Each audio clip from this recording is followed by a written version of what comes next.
Be gone, thought!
Alright.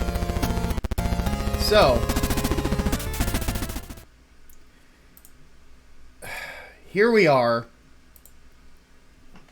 And hopefully in the first successful attempted game night. There's been 3 attempts in the last couple of weeks. Yesterday's apparently, when I tried it on my main channel, nobody got notifications. And that was really weird. So we're going to try it here on the Micah and The Hatman channel. This is the live streaming channel anyway. So it would make more sense to have this content here for those of you who prefer it or like to watch these streams that myself and Hatman do. So tonight we are playing something called Katawa Shoujo. I think I'm pronouncing that correctly. I think. And I have been stealing myself all day for this because Darth Bobcat actually paid me $25 to play it. So we will go full. Everybody's reacting like I'm gonna die. Oh, I need to turn my microphone down a little bit. But I don't know what to think about this. I've read certain things. It's like, so actually let me just say this. I Googled it when Bobcat told me about it, and the first thing I saw was a video here on YouTube that was Jake the dog, I think is his name, from Adventure Time, laughing his ass off, and then it says after playing Katawa Shoujo, and then it's someone bawling their eyes out, and I'm like, shit. What if I agreed to? So we'll see how this goes. Somebody told me, we'll go ahead and get into it. Somebody told me that there was adult stuff in it. Given this is YouTube, and given that the Ralph retort was just banned from this platform for not curbing the edgy boy shit. I'm going to make sure that that's off. I'm pretty sure I did turn it off already. Yep, disable adult content. So hopefully this will be not too terrible. Fuck you, Bobcat. Fuck you. then again, fuck me for being a whore. The whole begone thought thing was kind of for myself, to be honest. Though to be fair, I've gone from being a man whore in the bedroom to just being a man whore on streams. So I'll play dumb stuff for money. So, alright. Let's go ahead and get into it, shall we? So let's start. And if I'm looking over here, it's because I've got this on my secondary monitor, not on my primary. Oh, right. There's no voice acting, so I have to read this. A light breeze causes the naked branches overhead to rattle like wooden wind chimes. This is a popular retreat for couples in the sun. Right, other side of the world. Never mind. The deciduous trees provide a beautiful green canopy far out of sight of teachers and fellow students. But now in late winter, it feels like I'm standing over a pile of kindling. Okay. I breathe into my cupped hands and rub them together furiously to prevent them from numbing from the cold. I am familiar with this feeling. Hisao. Just how long am I expected to wait out here anyway? I'm sure the note said 4 o'clock p.m. Yakuza will happen soon, I promise. Ah yes, the note slipped between the pages of my math book while I wasn't looking. As far as cliches go, I'm more of a fan of the letter in the locker, but at least this way shows a bit of initiative. As I ponder the meaning of the note, the snowfall gradually thickens. The snowflakes silently falling from the white painted sky are the only sign of time passing in this stagnant world. Their slow descent upon the frozen forest makes it seem like time has slowed to a crawl. Oh, sound effects, cool. The rustling of dry snow underfoot startles me, interrupting the quiet mood. Someone is approaching me from behind. This could be bad. Hisao? You came? That was a bad reading. A hesitating, barely audible question. However, I recognize the owner of that dainty voice instantly. I feel my heart skip a beat. It's a voice I've listened to hundreds of times, but never as more than an eavesdropper to a conversation. I turn to face this voice, the voice of my dreams, and my heart begins to race.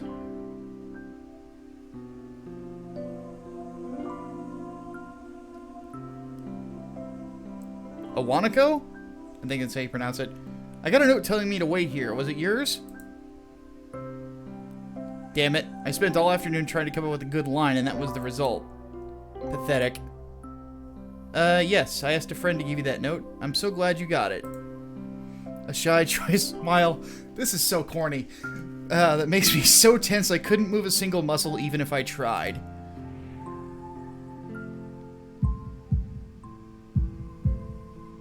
My heart is pounding now as if it were trying to burst from my chest and claim this girl for itself. No!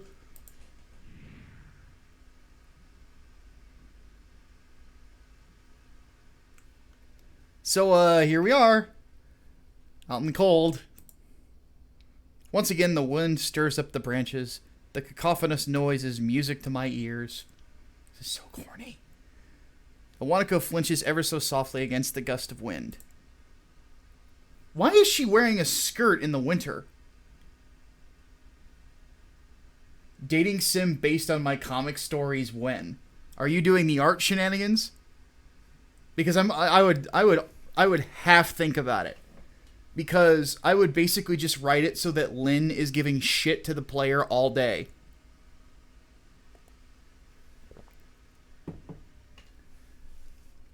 Okay. As it passes, she writes herself as if supported by some new confidence. Her eyes lock with mine as she lazily twirls her long, dark hair around her finger. All the while, the anxious beating of my heart grows louder. This is so stupid. Oh my god. I'm not big on romance, as if you can't tell. It's kind of hard to be big on romance when you've gone through a divorce and several other failed relationships. I'm about one more bad one away from just becoming a MGTOW. Anyway, my throat is tight. I doubt I could even force a word out if I tried. What the... You see... Thump thump. I wanted to know... Thump thump. Thump. If you'd go out with me. Do.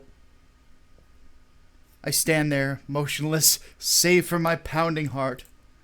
I want to say something in reply, but my vocal cords feel like they've been stretched beyond the breaking point. Piano sting! Isao? I reach up to try to massage my throat, but it only sends spikes of blinding pain along my arms. Isao? My whole body freezes, save for my eyes, which shoot open in terror. Oh, is he dying? Oh boy, it's fucked. Isao! The beating in my chest suddenly stops and I go weak at the knees. The world around me, the canopy... Ooh, that's an interesting effect. Canopy of bare branches, the dull winter sky, Iwanako running towards me, all these fade to black. Life, it seems, will fade away, drifting further every day, getting lost within myself. Nothing matters, no one else. I've lost the will to live. Simply nothing more to give. There is nothing more for me. Need the end to set me free. I just made Metallica seem as corny as this is so far, but I guess he's dying. The last things I remember before slipping away are the sounds of Wanako screaming for help and the incessant clatter of the branches above.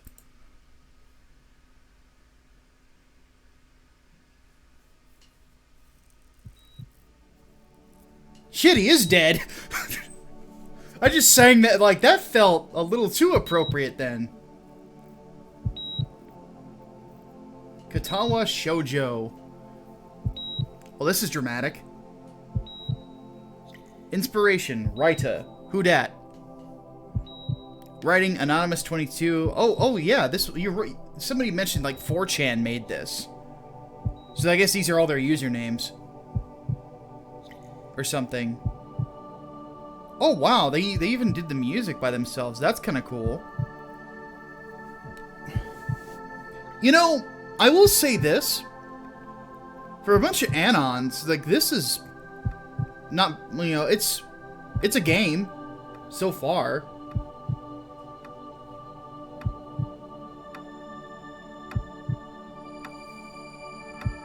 I like the clock animation.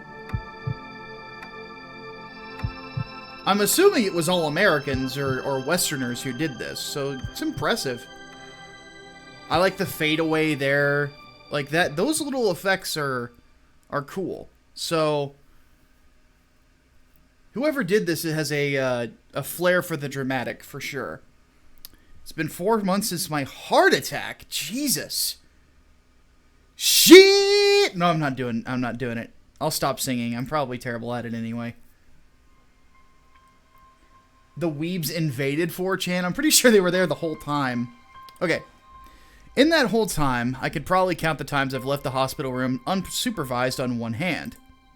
4 months is a pretty long time when you're left alone with your thoughts, so I've had plenty of time to come to terms with my situation. Arrhythmia. Ah! Irregular heartbeat. A strange word, a foreign alien one that you don't want to be in the same room with. A rare condition, causes the heart to act erratically and occasionally beat way too fast. It can be fatal. Apparently, I've had it for a long time. They said it was a miracle I was able to go on so long without anything happening. Oh, there's a couple questions. If I don't pick the blind girl, I'm a bad person. Okay. My singing is decent. Fair enough.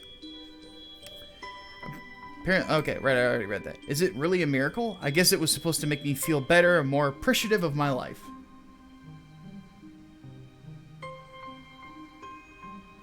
Do I enjoy anime? That's a good question. I enjoy some of it. But it's the same as any other medium for me. You know, it's like there are some stories I obviously gravitate to.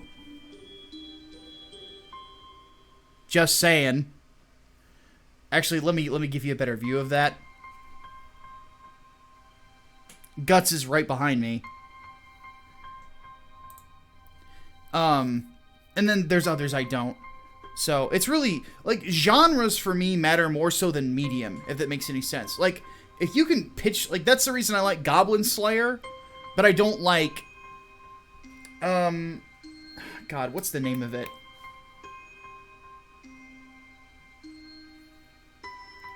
The one with, like, the girls that were, like, fighting with their tits and ass. I can't remember the name of it. Like, that I'll never understand. So, yeah. Hopefully that answers that. Anything didn't do anything to cheer me up. My parents, I think, were hit harder in the news than I was. They practically had 2 hemorrhages apiece. Tasteful.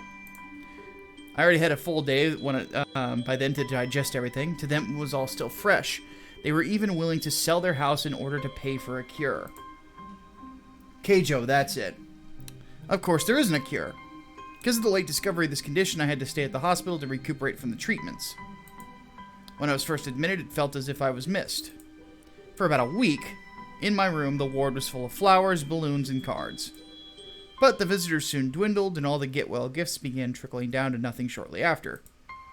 I realized the only reason I had gotten so many cards and flowers was because sending me their sympathy had turned into a class project. How cynical of you.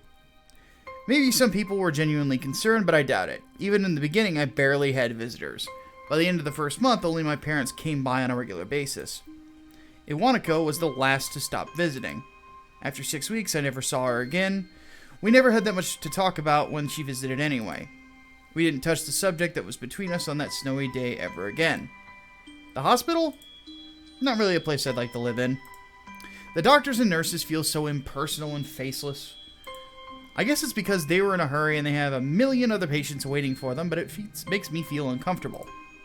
For the first month or so, I asked the head cardiologist every time I saw him for a rough estimate of when I'd be able to leave. He never answered anything in a straightforward way, but he told me to wait and see if the treatment and surgeries worked. So I idly observed the scar that those surgeries had left in my chest slowly change its appearance over time, thinking of it as some kind of an omen. I still asked the head cardiologist about leaving, but my expectations are low enough now that I'm not disappointed anymore that I don't get a reply. The way he shuffles around the answer shows that there's at least some hope. At some point I stopped watching TV. I don't know why, I just did. Maybe it was the wrong kind of escapism for my situation. I started reading instead. There was a small library at the hospital, although it was more like a storeroom for books. I began working my way through it, one small stack at a time. After consuming them, I would go back for more. I found that I liked reading, and I think I even became a bit addicted. Started feeling naked without a book in my hands. But I loved the stories. That was what my life was like.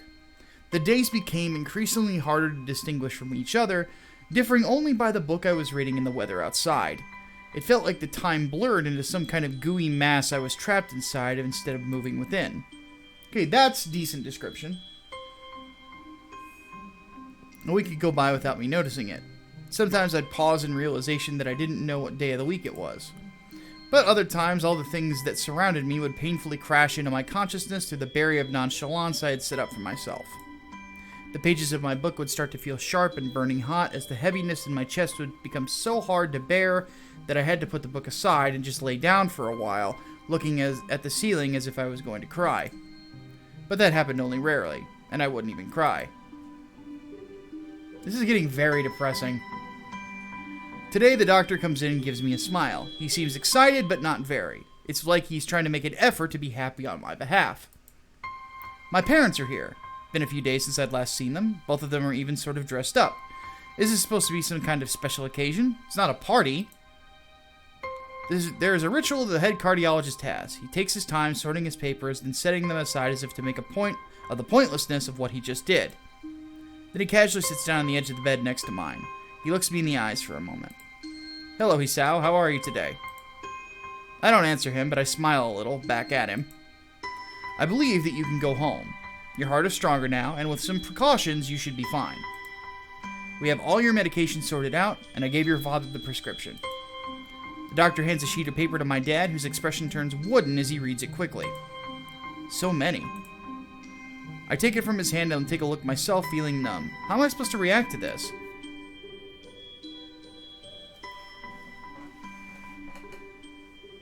The absurdly long list of medications staring back at me from the paper seems insurmountable. They all blend together in a sea of letters. Okay, I like that little effect there. This is insane. Side effects, adverse effects, contraindications, and dosages are listed line after line with cold precision. I try to read them, but it's so futile. I can't understand any of it. Attempting to only makes me feel sicker. All this, for the rest of my life, every day. Yes, for all 3 days of it. Anyway.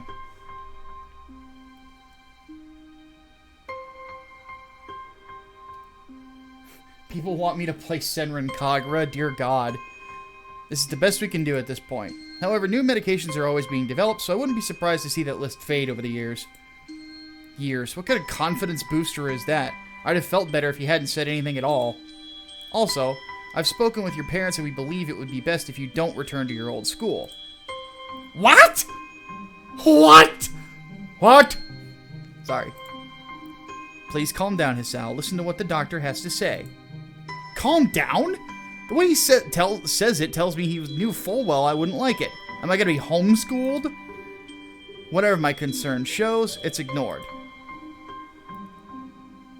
We all understand that your education is paramount. However, I don't think that it's wise for you to be without supervision. At least, not until we're sure that your medication is suitable. So I've spoken to your parents about a transfer. It's a school called Yamaku Academy that specializes in dealing with disabled students. Disabled? What? It has a 24-hour nursing staff and it's only a few minutes from a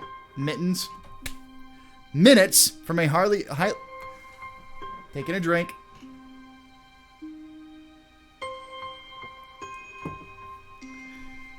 Only a few minutes from a highly regarded general hospital. The majority of students live on the campus. Think of it as a boarding school of sorts. It's designed to give students a degree of independence while keeping help nearby. Independence? It's a school for disabled kids. Don't try to disguise that fact. What the fuck? Alright, hold on a minute. Hold on. Pause. No, turn the music off. Wait. Your Lord and Savior Lolly donated $30. What is this? What is this? Why can I not?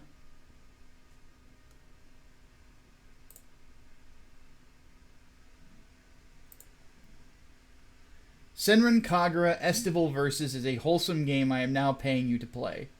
Just as heartfelt as Katawa Shoujo, trust me.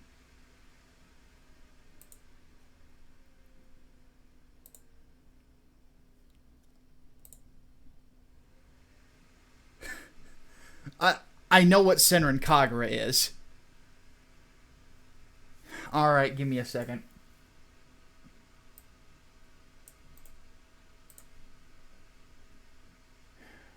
Oh, Jesus Christ.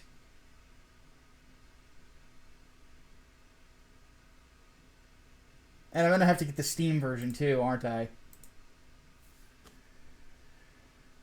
Give me a minute.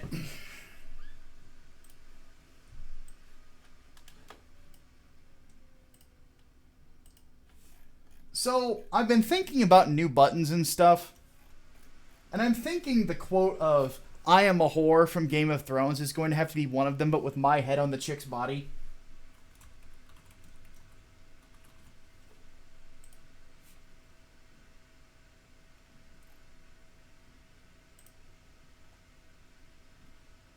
Hey, wait a minute. It's a $40 game and you gave me $30. What the fuck? Nah, I'm kidding. I don't really care. I'll pick it up later.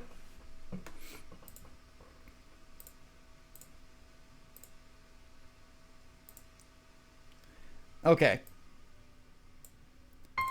Back to this thing.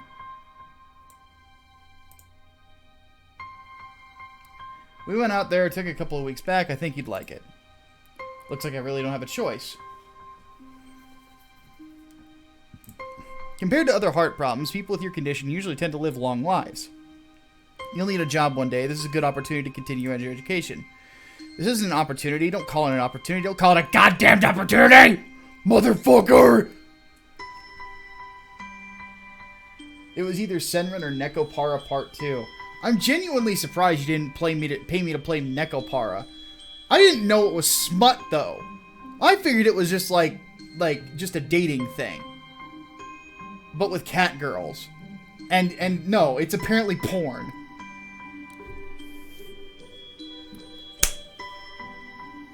Anyway. Well, you should be excited at the chance to go back to school. I remember you wanted to return to school, and while it's not the same one, a special school, that's an insult. That is what I want to say. It's a step down. It's not what you think. All the students are pretty active in their own sort of way. It's geared towards students that can still get around and learn, but just need a little help in one way or another.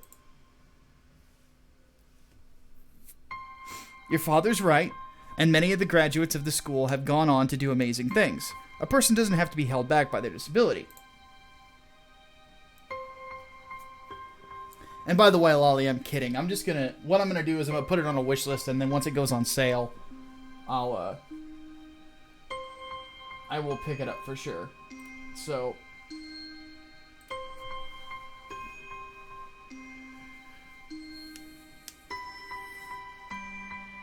one of my colleagues in another hospital is a graduate. There we go. I don't care. Person doesn't have to be held back by their disability. That's what a disability is. I really hate that something so important was decided for me. What can I do about it? A normal life is out of the question now. It's funny. I'd always thought my life was actually kind of boring, but now I miss it.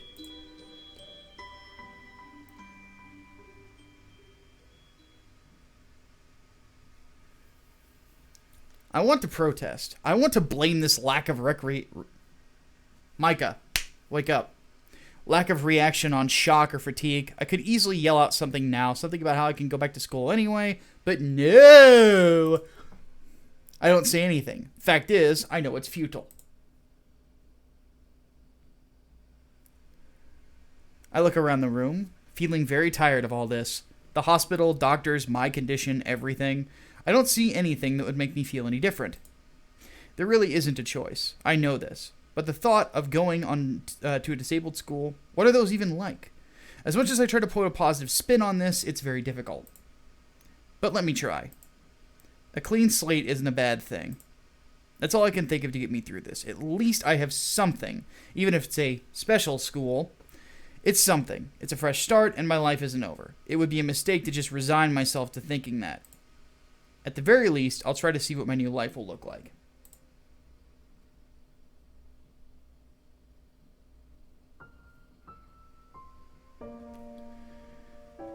More piano. Act 1. Life expectancy.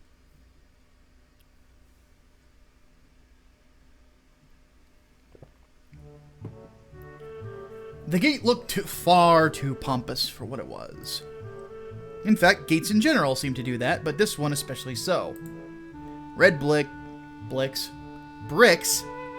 black wrought iron and gray plaster assembled into a whole that didn't feel welcoming at all.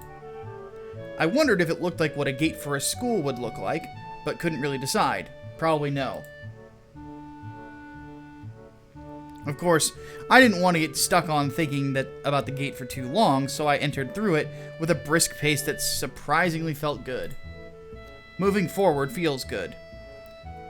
So I walked towards the obviously photoshopped picture of Yamaku Academy with this brisk pace. I'm alone, as my parents are taking my stuff to the dorms. And there's supposed to be someone waiting for me. The grounds are incredibly lush, filled with green. It doesn't feel like the kind of grounds a school would have, more like a park with a clean walkway going past trees and the smell of fresh-cut grass and all other park-like things. Words like clean and hygienic pop into my mind. It makes me shudder. I shake them off. Stay open-minded now. It's your new life. You should take it as it comes. That's what I tell myself. A few big buildings loomed behind leafy canopies, too big and too many for just a school. Everything seems off.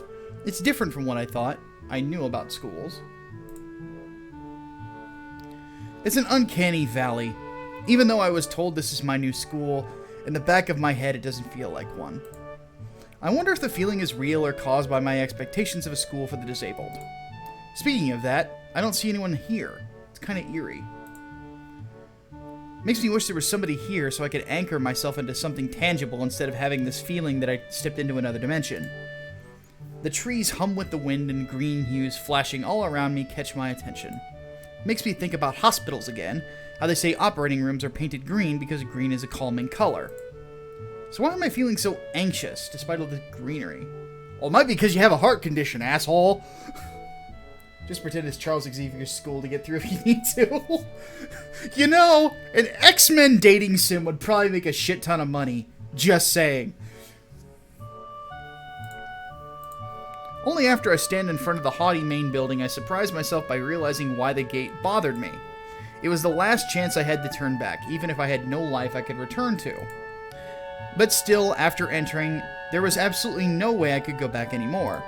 Feeling nervous with all this realization setting in my head, I open the front door. A tall man with bad posture notices me as I enter. We're the only people in the lobby, so it's only logical.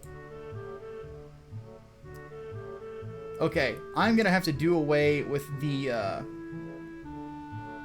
overlay. Because we couldn't see this motherfucker's face. So let's redo a couple things here.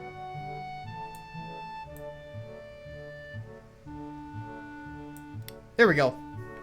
There's gonna be some black space below me, but that's fine. You must be Nikki? Nakai. Oh, so you are. Excellent. I'm your homeroom and science teacher. My name is Muto. Muto-sensei? Anyway, welcome. We exchange a handshake that is neither handshake. Can't talk. That is neither firm nor sloppy, and he looks at his watch. The head nurse asked for you for a brief check-in visit, but there's no time for that now. Oh, should I go later? Yes, afternoon is probably fine. We should get going and introduce you to the rest of the class. They're waiting already. Waiting for me? I don't really like being the center of attention, but I guess it's inevitable in a situation like this. Somehow, not knowing what is waiting for me makes me feel really nervous. Thinking of this, I almost miss what the teacher is saying. Do you want to introduce yourself to the class? Okay, so far this dude has been a cynical asshole. So let's go with why. Why? Do I have to? Of course not. That's why I asked. Right. Let's go then. My heart is pounding in my chest and keeps me thinking about my condition as I follow the teacher up the stairs. Where the heck is Hatman? Doing a thing. I don't know what thing means with him. I would assume it's heavy drinking, but... The third door down the third floor corridor is marked as the classroom for class 3-3. Muto opens the door and enters. What the fuck is with that painting? That thing's fucking ugly. Jesus. Good morning, everyone. Sorry I'm late again. I hesitate for a split second at the door, freezing on the spot. Get a grip. This is a big step, I know that. But there isn't any point to worrying so much about it, at least not this soon.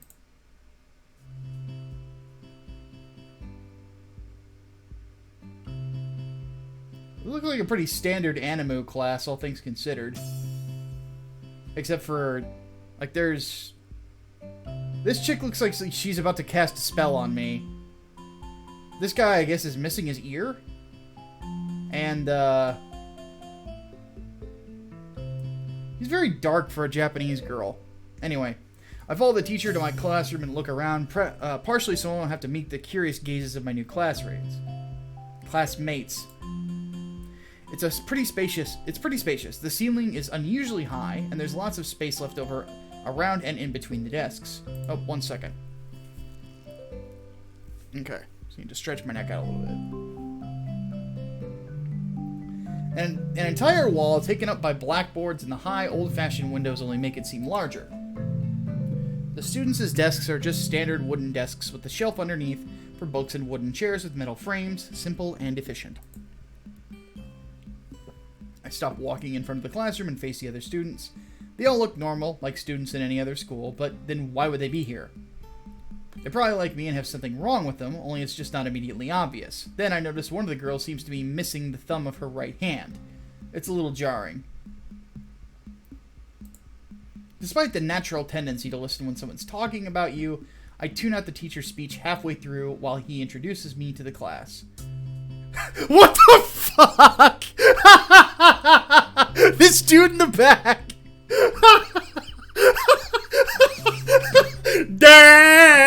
What the fuck? Really?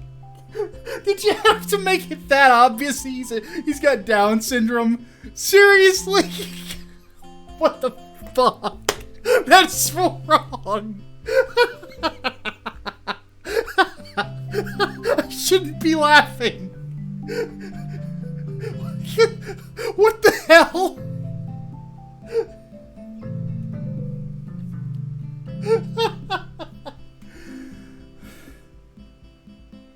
Oh my god, I'm sorry. I'm going to hell. I'm going to hell for that. I know I am. Ugh. Just really, just they all like look around and they all look semi-normal, and then it's like Peter Griffin is in the back here having a seizure. Like, what the fuck? Why am I getting buzzed? What's this about?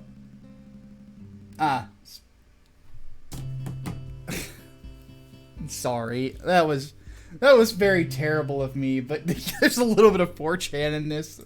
That is for sure. Oh my gosh.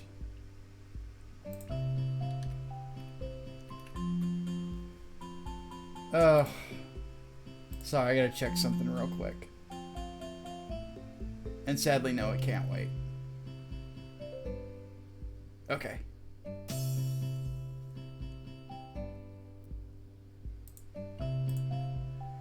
Alright.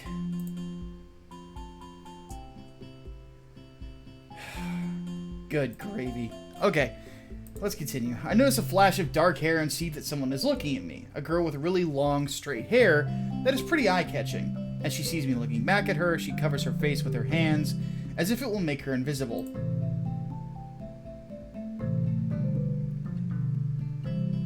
That fat kid is one of the routes. You have to be his tard wrangler. Oh no! No! Oh god. There's one boy with a cane leaning against the lockers at the rear of the class. It's weird seeing someone so young with a cane. Another girl seems to be making some weird hand motions. Sign language? She peers at me over the rims of her glasses, then goes back to whatever she's doing. She's kind of cute. So does the cheery-looking girl with the pink hair sitting next to her. She's really hard to miss. I don't know how I didn't notice her at the moment I walked in. Please welcome our newest classmate. He claps his hands, and so does everyone else except one girl in the front row who has only one hand. I cringe a little, but I hide it by bowing in thanks for this applause I did not deserve. After the applause, there is a brief silence that nobody seems to want to be responsible for breaking. Teacher soon realizes he should probably say something, opens up with some unintelligible noise, shuts up as he loses his momentum, and then starts introducing me. Nobody seems to be too interested. Maybe I should have said yes to the self-introduction thing. Probably realizing he doesn't know anything about me, he just ends up saying my name wrong again and asks me to write it on a blackboard. I do that, turn back to face the class, feeling awkward. I listen to the teacher as he drones about, getting along while letting my gaze sweep across the classroom. Whatever I do, avoid Shizune. Okay. Everyone seems to be listening to him intently, and when he's done, they clap their hands again, which feels like a weird thing to do. The first row girl claps on this round with her one hand against her other wrist that ends in a bandaged stump. Makes me feel a little bad. This guy looks like he's, like, always drunk.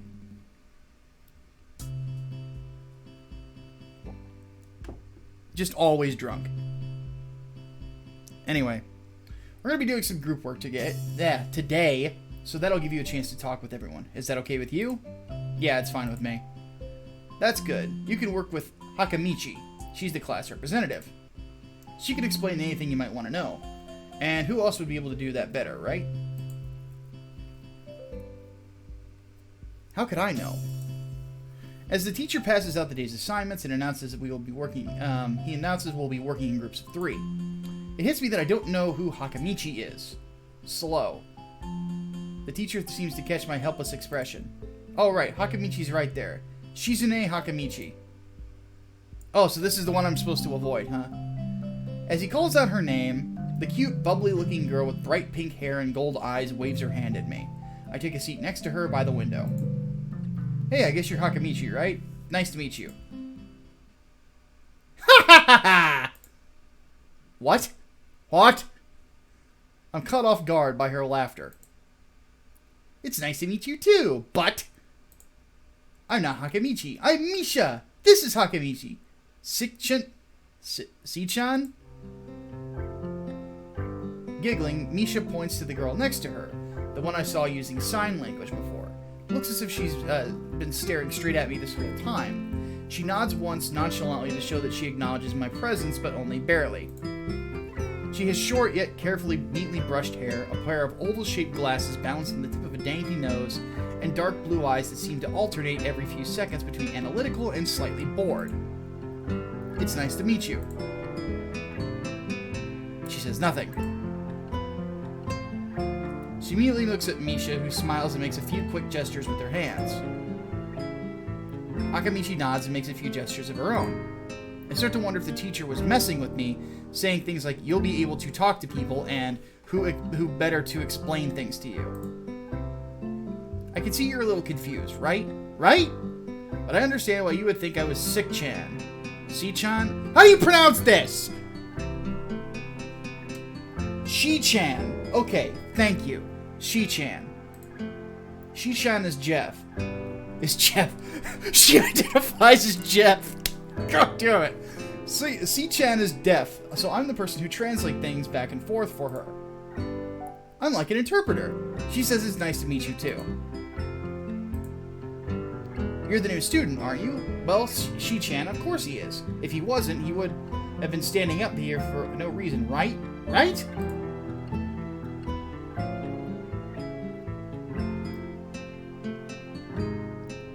The girl on the right is my kind of girl.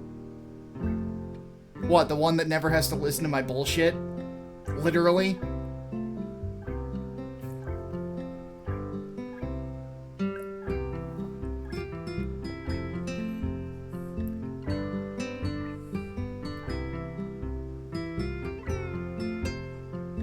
Get my inner weeaboo out. My inner weeaboo. Okay.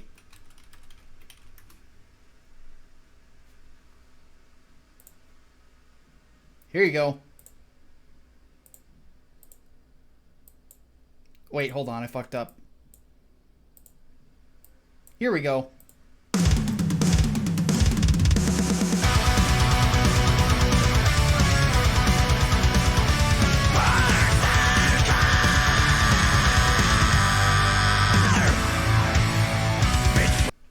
There you go.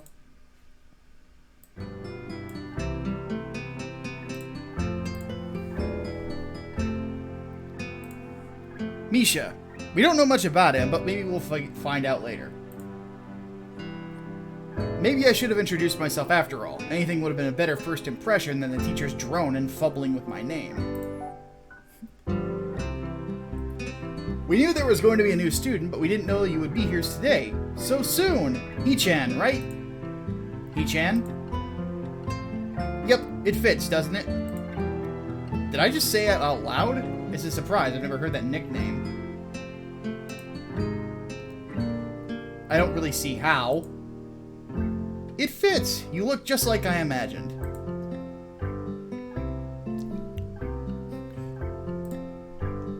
Ha ha ha. Yeah, you look just like a He-chan. The fuck does this even mean? I wonder why everyone seems to think so. Hakamichi taps her fingers on the desk to get Misha's attention. They gesture back and forth to each other excitedly, their hands a blur. Misha seems a little overwhelmed. Ahaha! Sorry about that. Shi-chan wants to know that if she's the class rep, so if there's anything you need to know, you can feel free to ask her. Do you like the school so far? We can show you around a little if you haven't had the time to walk around and familiarize yourself with it. Misha stumbles with a hard word a bit, making it stick out in her otherwise fluid translation. Thanks, that would be pretty helpful. Yeah, this is kind of key to class straight today. As if I go gay other days.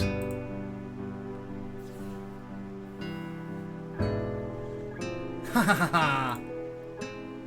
That's no good. You should always try to learn as much as you can about where you're going before you go there. Not just with school, either. Oh, when you meant my kind of girl, you mean the short-haired with a good figure. Well, you're not wrong.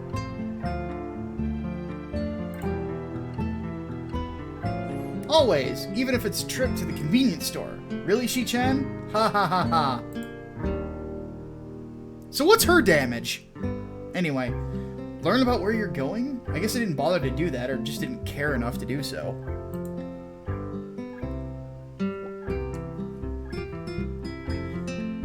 What's the haps, gentlemen? Hey, Sam Roberts is here. Anyway. I didn't look forward to this, even if I committed myself to go along with it half-assedly, but anyway. I don't say anything, and Misha signs something that ends in a shrug. What was that? It seemed to be about me. I feel like slumping over in my seat. Both of them are smiling, but that shrug hit me unexpectedly deeply. It's a spoiler. You look down. Are you okay? Don't take it the wrong way, please. I hate it when people are afraid to ask questions. That's how people learn things, by asking. You think? Asking for help is perfectly normal, as much as needing help. Stop looking like you just failed a test. Why did I just imagine the Waluigi laugh there? Anyway. Alright.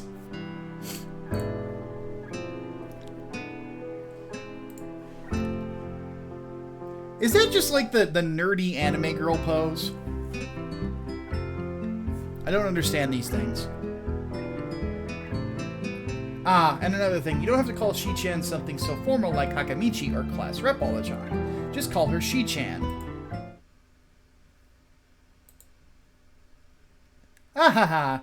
Okay, maybe that's too casual. Maybe Shizune would be more appropriate. Ooh, she didn't like that. Yep, Shizune is fine.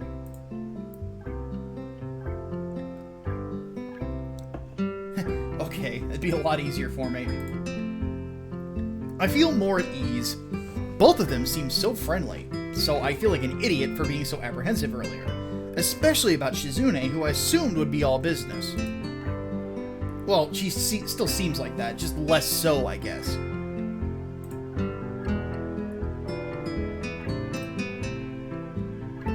Huh? Oh, right, we haven't even touched the assignment. We should start work now, or Shi-chan will get mad. The assignment is also kind of long, so we should start now if we want to finish it before the end of class. That too! Apparently she didn't like my laugh. Also, let me know if I need to turn my mic down a little bit more. Or if I need to turn something up or something. Shizune glares at the two of us impatiently. I don't need to know sign language to understand that.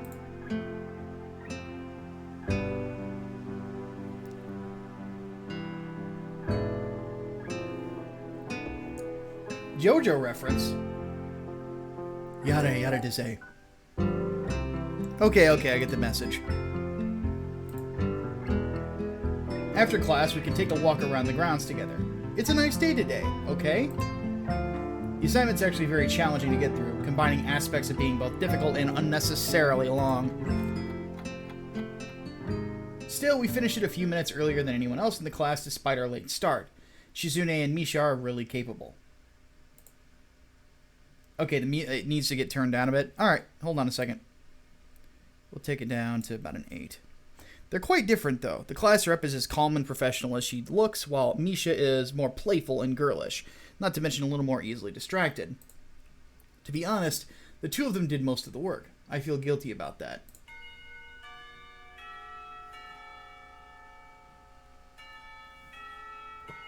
Make it the new theme for podcasts? Nah. The clock teller bells ring, signaling the end of the period. Time for lunch. Without knowing what else to do, I follow Misha, who is beckoning me into the hallway and down the stairs. We descend even below the lobby where I met Muto, down to the bottom floor. Just like everything in this school, the cafeteria seems too spacious and oddly modern in contrast to the classic exterior. Its big windows open to the courtyard towards the main gate. It's the cafeteria! You think? Her enthusiastic statement of the obvious makes people around us stare, but Misha doesn't seem to care, so we proceed to the line. Ah, she's autistic! I get it. There's a rather long list of menu options, which seem great until I realized that many of them are to accommodate students who need special diets. How nice. It feels like I'm back at the hospital eating portions measured with scientific precision to meet the needs of the patients. I pick something at random and follow Shizune to a table, sitting opposite of her. As I nibble indifferently at the food I'd rather not eat, Misha pokes me in the side to get my attention and points to Shizune. Okay, I pissed her off again. This game is really long. He'll be in an hour before he gets to the demonic cult, and way before he gets the chainsaw. Chainsaw?! I'm in. I'm in all the way on this. There's something wrong with being autistic? Not at all. It was, like, just for... I use autism as a joke, but I say this as somebody who for a long time, everybody thought I had Asperger's syndrome. I don't, actually. I just have clinical depression, which is not good, but... It just means I can't translate alien languages. Sorry.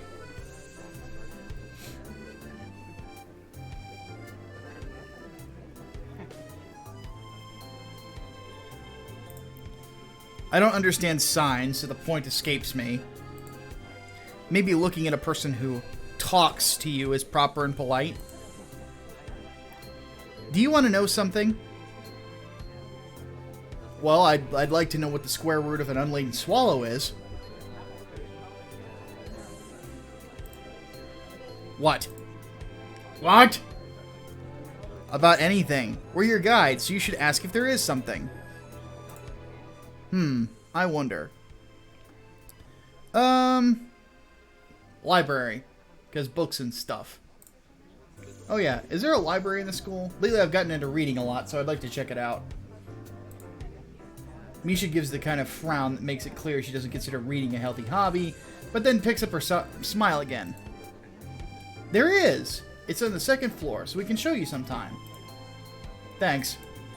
I return to my food while the girls talk between themselves. Talk. Misha and Shizune go back and forth very amicably, throwing sideways glances at me, but Misha refrains from translating. Maybe they're talking about secret girl stuff or something. I quickly notice a conversation and sign is not enough to fill the silence. You think?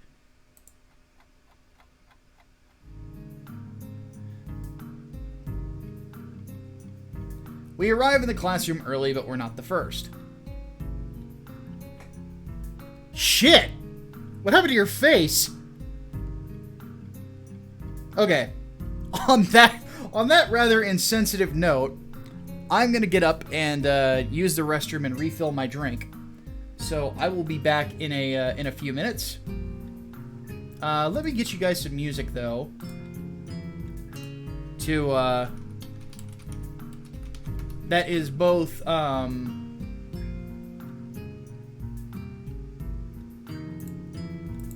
both animu and something that I enjoy. So, back in a minute.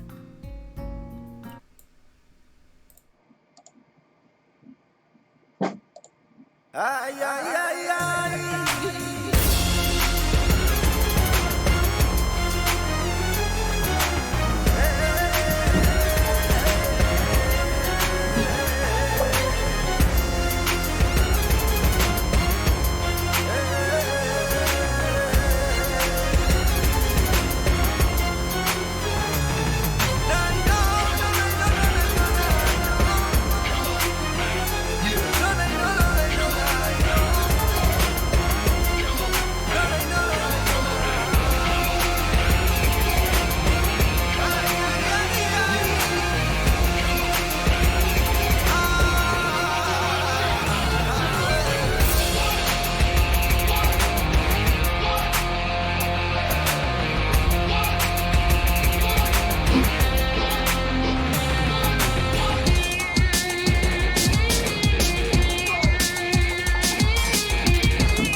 this song sucks.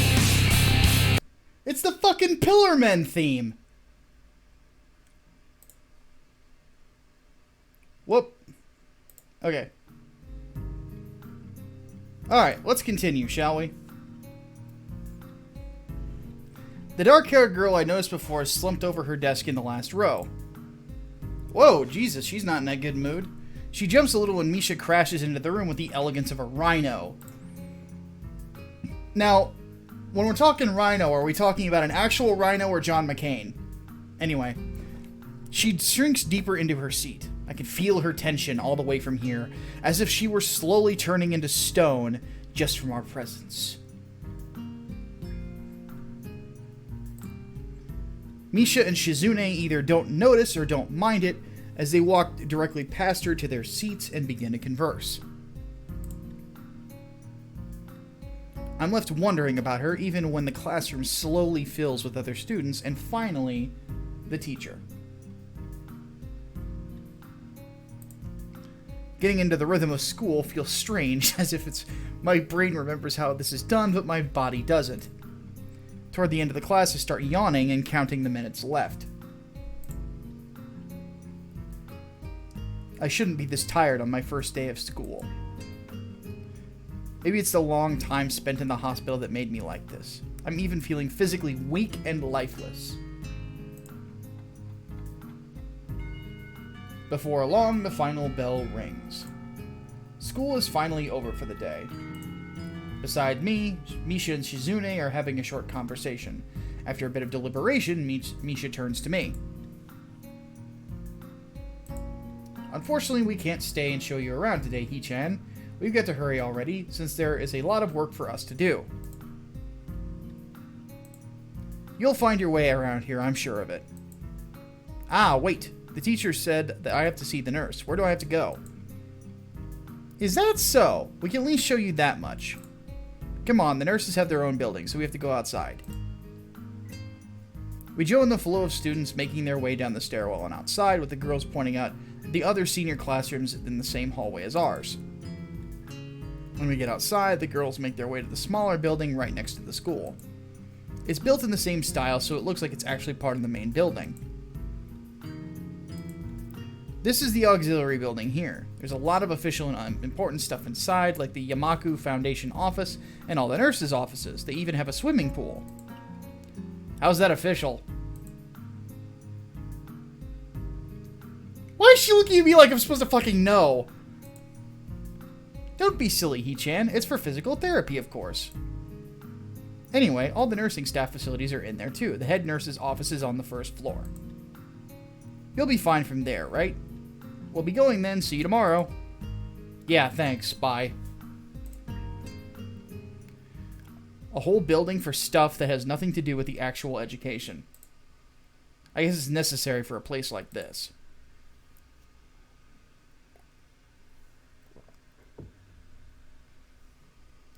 I walk in, hoping that this will really be only one quick visit, like the teacher said.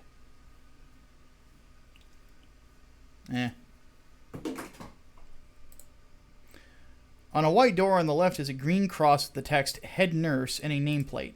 A voice from inside responds to my knock almost immediately, but I can't quite make it out. It sounded a bit like an invitation to open the door, so I invite myself further in. The room is not large, and it smells strange. A friendly-looking man turns around in his office chair to face me as I enter. His desk is neat and tidy, but the bin under the table is overflowing with used medical utensils, and there's at least a dozen coffee cup rings lingering on the desk. Oh my god, it's a purple-haired male feminist. What the fuck is going on? Hello there. What can I do for you today? He is young-looking and sort of rugged, but the dimples on his cheeks wash that impression away when he smiles. Are you the nurse? He smiles like a person who's heard this very same question hundreds of times. Why, yes, I am. It says on the door, no? Turn down the music a little bit more. You can call me by my name or just the nurse, like everyone else. Of course, I shake off my confusion, realizing I probably should grab his extended hand. His handshake is rather firm and friendly. Right, I'm a new student. My homeroom teacher told me to come and meet you. My name is Hisao Nakai. His eyes light up with revelation and he snaps his fingers. I don't feel so good, Mr. Stark.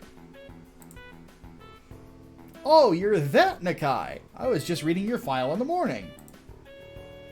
Some kind of chronic arrhythmia and related congenital heart muscle deficiency, right? He gestures me to sit down in a vacant armchair in front of his desk. Yeah. Good. Good? You insensitive cunt! Kidding. Well, you've probably been briefed about the school enough, so I'll just go over this quickly. We have all kinds of facilities available, mostly physical therapy and such. There's always someone of my staff around, even at night, so never hesitate to call us if there's a problem. The famous 24-hour nursing staff. Wow, so this is like a hospital. Well, not exactly. For instance, we don't do brain surgery here. I can tell. His joke feels so out of place, I'm left thinking why he even said it. Yeah, just that it's really weird to have so many medical people at a school. You'll get used to it. I'm not so sure of that myself, but I don't let the nurse know it. Now, just let me find your file again. While he searches for something from his computer?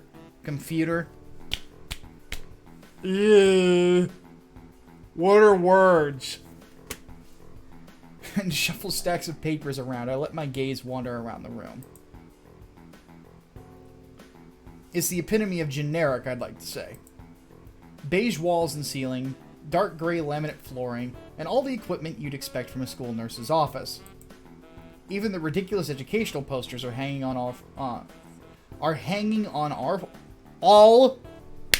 God, what is with me today? All four walls, reminding me to eat properly 3 times a day and from all the food groups. That's a lie. Carbs are overrated. Smiling, the nurse draws a thick file from the stack of similarly thick files and opens it. So, you already have medication for the arrhythmia. Just remember to take your pills every morning and evening, or it won't be much help. Apart from that, do you do any sports? Rash stuff like, I don't know, boxing? Yes. He grins to his own joke, but I don't. Well, I played soccer. Soccer?! Soccer! Soccer!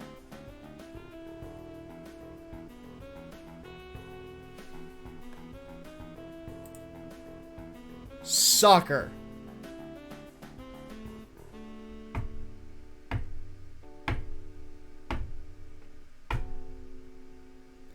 Not only is the lead character in this disabled, he's a pussy.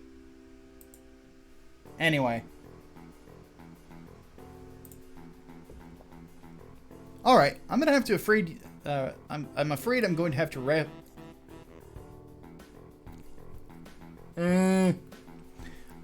going to have to recommend you refrain from doing that, at least for the time being. Oh. My lack of reaction makes him raise an eyebrow, but not really. I'm not too bothered by him forbidding me to kick a ball around. There we go. I guess I never did it out of burning passion for the sport, just to have something to do. Any kind of concussion might be very dangerous to your heart, and risking another attack is not a good idea. Was the previous one caused by a sudden concussion to the chest area? There's no mention of the cause in your papers. I got a boner. I sidestep the question acceptably, and he glances over at me, his papers with a more serious expression on his face. Still, you need to keep your body healthy, so some exercise will do you good. We have physical therapy and such available, as I said, but I don't think you're really going to need such heavy measures. Just some light exercise regularly. Brisk walks or even light jogging, jumping rope, that sort of thing. Swimming, maybe? There's a pool here. So I was told. You were? Very good. At any rate, and I'm sure you've been told this before, you just need to take care not to overexert yourself. He wags his finger to emphasize the point. No need, really. I've heard this 1,000 times already. Absolutely no unnecessary risks. Take care of yourself. Okay. He goes over my papers one more time and sets them on the desk, obviously content. Good. That's it then. Come meet me if you ever need something. I'm ushered out before I even realize it. A quick visit indeed. I end up standing in front of the main building and the auxiliary building, although to my eyes they still look one and the same. It's the first real look I get at the other students, so I watch people coming out of the school going towards the gate of the dorms. Everyone seems to know where they're going, and I keep thinking that most of them don't look too special for being students. I don't know why I'm laughing at a special school. And then again, neither do I. Does that make me one of them?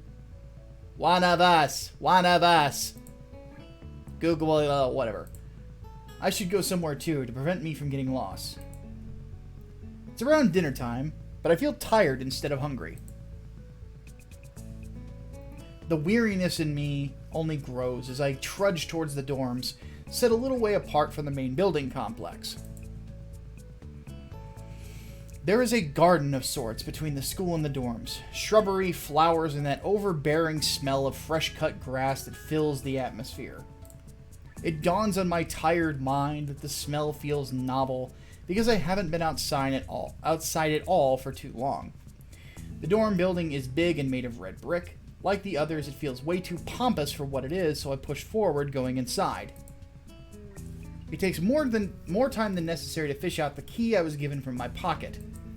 Room 119. Despite the ornate exterior, the inside of the dorm is fairly new, functional, and boring.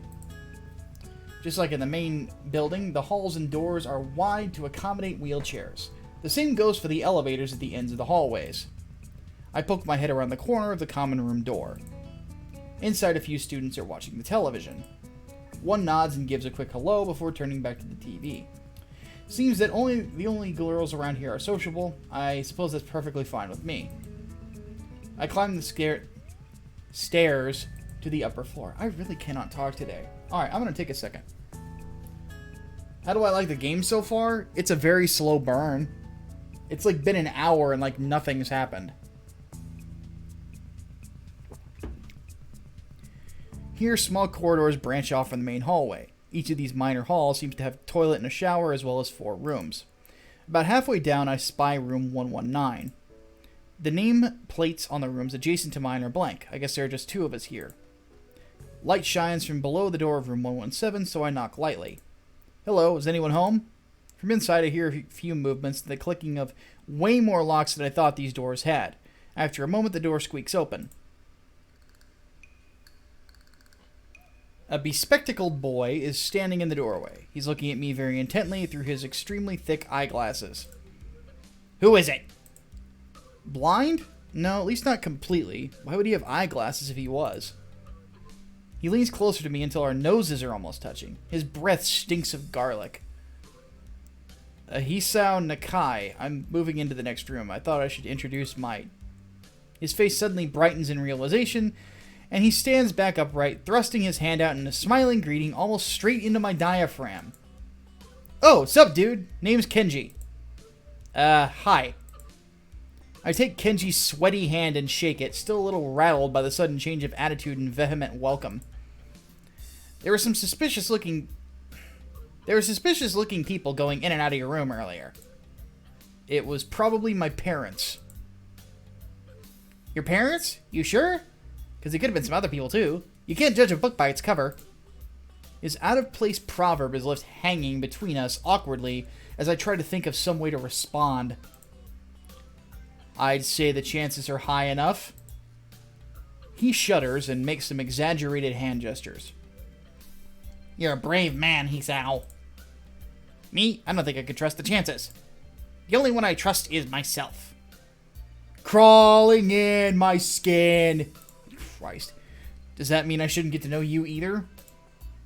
He thinks about this for a while. A wise decision. Damn, you are smarter than you look. Probably. What do you look like? I hope not smart.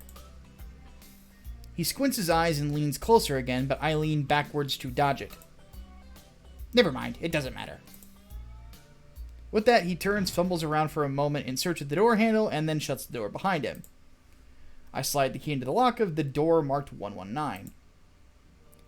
Bleak beige walls, white linen, a desk made of some type of light wood, ugly curtains. It's no one's room. Impersonal, like my hospital room was. My bags are sitting at the foot of the bed, looking a lot emptier than they did this morning. The closet is sitting open, stocked with my clothes. Also, it seems that there are a number of school uniforms hanging there as well. A note is pinned to the sleeve of one of the shirts. Hi, He-chan. We've unpacked your things and made your bed. They said that if these don't fit you, you should go to the office tomorrow. If you have any problems, you can always call us. Love, Mom and Dad.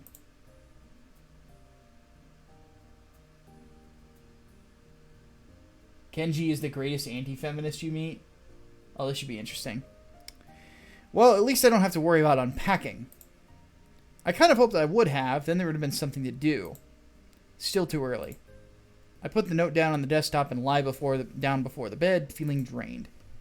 Lying there makes me want to read something, but I have nothing with me. I wonder if the hospital conditioned me for wanting to read whenever I have nothing to do. The restless urge just keeps growing until I have to stand up. Maybe it's stress or something. I was pretty nervous about it before coming, and for the entire day, too. I still am, I think. Damn, I have to distract myself somehow, so I won't be this unnatural all the time. Just kidding. Tomorrow, I'll go borrow some books from the library. Yeah, I'll do that. But for now... drugs! The bottles of medications neatly arranged on my night table catch my eye. I pick one up and shake it just to hear the contents rattle inside and then read the glued-on pharmacy label. Hisao Kai. 2 tablets daily to stay alive. How quaint. It doesn't really say that, but it could just as well.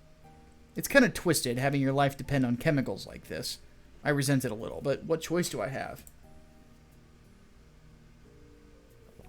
Grabbing peels. Anyway, with a sigh, I begin my new daily ritual of taking the right number of pills from each bottle, being careful to check the correct doses.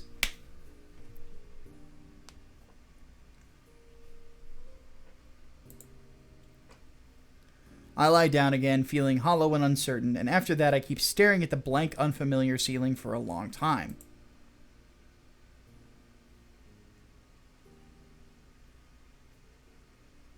I can blow up the world? Sweet. It doesn't start looking any more familiar, not even after darkness falls and long shadows draw across my room like fingers. The sheet feels slightly more comfortable, warm, and nest-like against the chill that passes for room temperature here. Soon the lighter shade of darkness that the ceiling looks like every ceiling does at night, and it becomes the only thing I recognize anymore.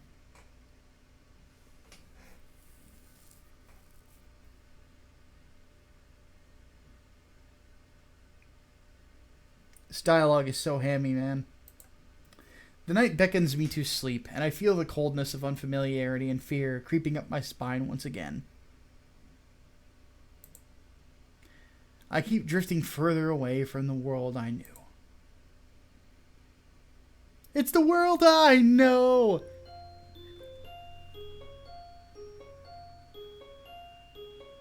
This chat needs Jesus. Yes, it does. Oh, dear God. I wake up in a strange room. Solid morning light shimmers against the light gray ceiling. I had forgotten to draw the curtains closed last night.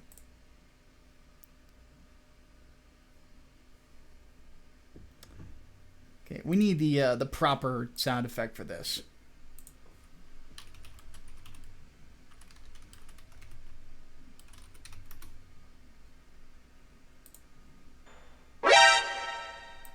There we go. This is my room, isn't it? My room. This is the third room this year I'm supposed to call mine. Various things around here remind me that, indeed, it's me who is supposed to be the one living here. My bags on the floor, my new school books on the desk, my numerous medications on the night table. I stare at the bottles for a moment, deliberating until I open a bottle, shake out a pill, and pop out a tablet from the foil sheet. I down them with a chaser of water without thinking about the chemistry. My uniforms are in the closet. I slink out from under the sheets and stretch my back before dressing up. Putting on a new school uniform feels like dressing in someone else's clothes. The artificial smell of generic detergent invades my nose, but the feeling of fresh cloth against my back is a good one, a natural one. It feels like a school uniform, as it should. Not much different from what I used to wear before. That goes for other things too. So far, this place seems more or less like a normal school. Except for the people. I think back to my talk with Kenji yesterday, Misha's constant laughter, and Shizune's sweeping sign language gestures. Well, I've only met 3 students so far. Maybe they aren't normal, but I'm sure others are. Or perhaps, people like them are what passes for normal around here. Yeah, what does pass for normal around here? What do people do? I didn't see a lot of kids hanging around after classes yesterday, so maybe there are clubs. If so, I wonder if I should join one. All through class, the question remains in my mind, so I decide to ask Shizune about it when we split into groups. After all, she did say if I had anything I wanted to know, I should ask her.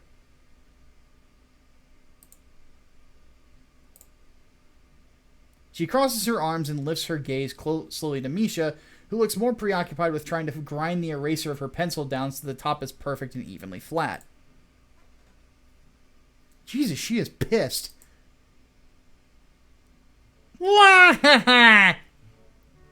Sorry, Shi-chan. Is there something you wanted from me?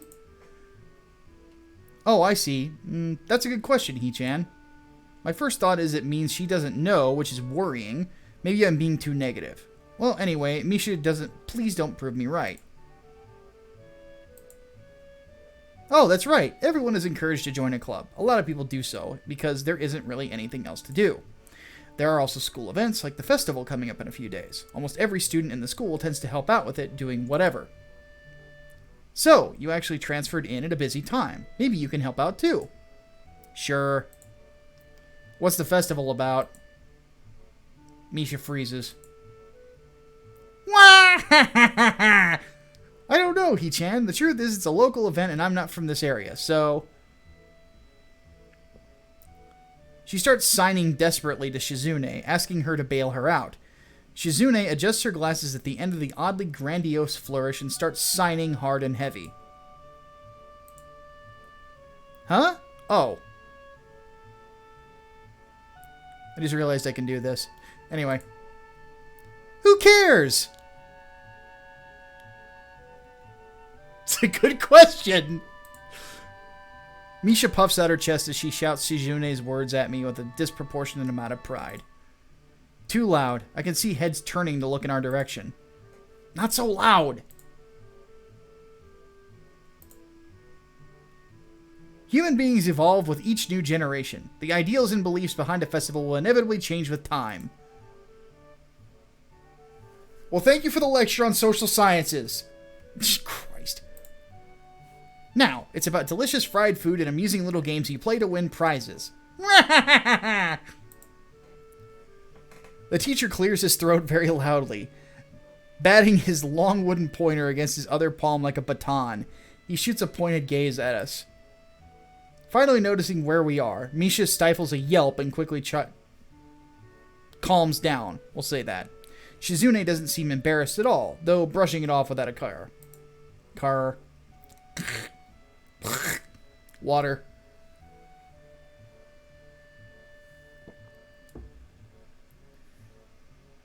Oh, God. Anyway. We are in the middle of class and should start working. That's right, Shi-chan.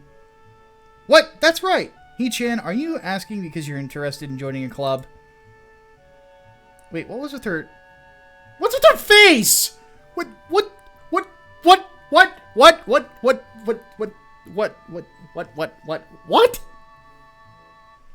What is that look? What is that? What is that? What is that? That. What is that?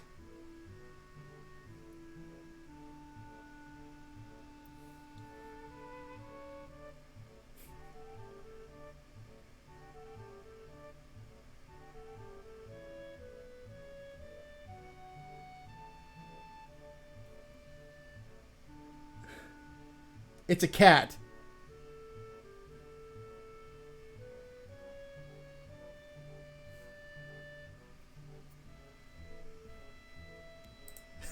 Anyway, it could have been my eyes playing tricks on me, but I think I saw a suspicious glance exchange between them. Misha's tone has also changed, although that does that every word anyway. Yeah, I was thinking about it. Misha and Shizune look at each other again. I'm about to ask what they have in mind when something dark flutters in my peripheral vision, catching my attention.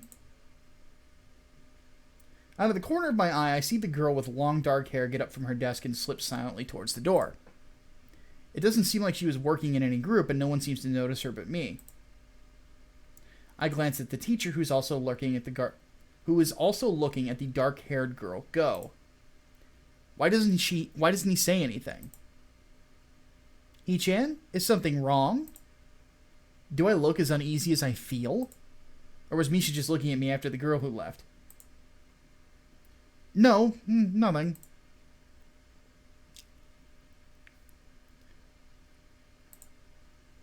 Okay, well, like we were asking, you don't have any plans for lunch today, do you? I thought I would go to the library and pick up some books. Not really. Do you want to have lunch together then? Sure.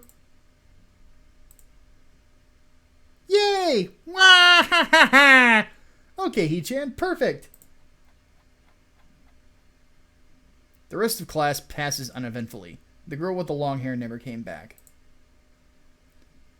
Before I had the time to put any more thought into where she could have gone, the teacher informs us that it's time to stop working. Shizune looks more than a little annoyed that we only just barely managed to finish all our work on time. I'm glad we finished it at all. It's not a contest or anything. Yes, it is, He-chan. Impossible. Really? Riri. I've noticed this before, but it's only kind of funny how Misha is always moving her hands and signing not only everything she says, but what anyone else is saying at any given time. Obviously, it must be so Shizune can understand it. Her eyes dart back and forth between Misha's hands and me. I don't know who I'm supposed to be looking at.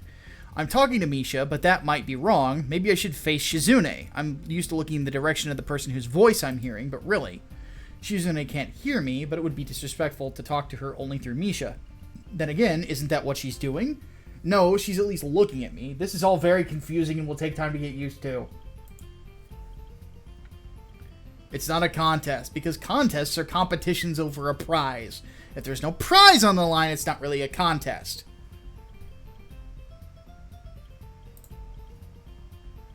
Shizune's eyes flash dangerously with a competitive glare. She stares at me, as if surprised that I'm challenging her. I think maybe this is a contest to her. I never noticed how dark and blue her eyes are. It's truly an alluring gaze. Right.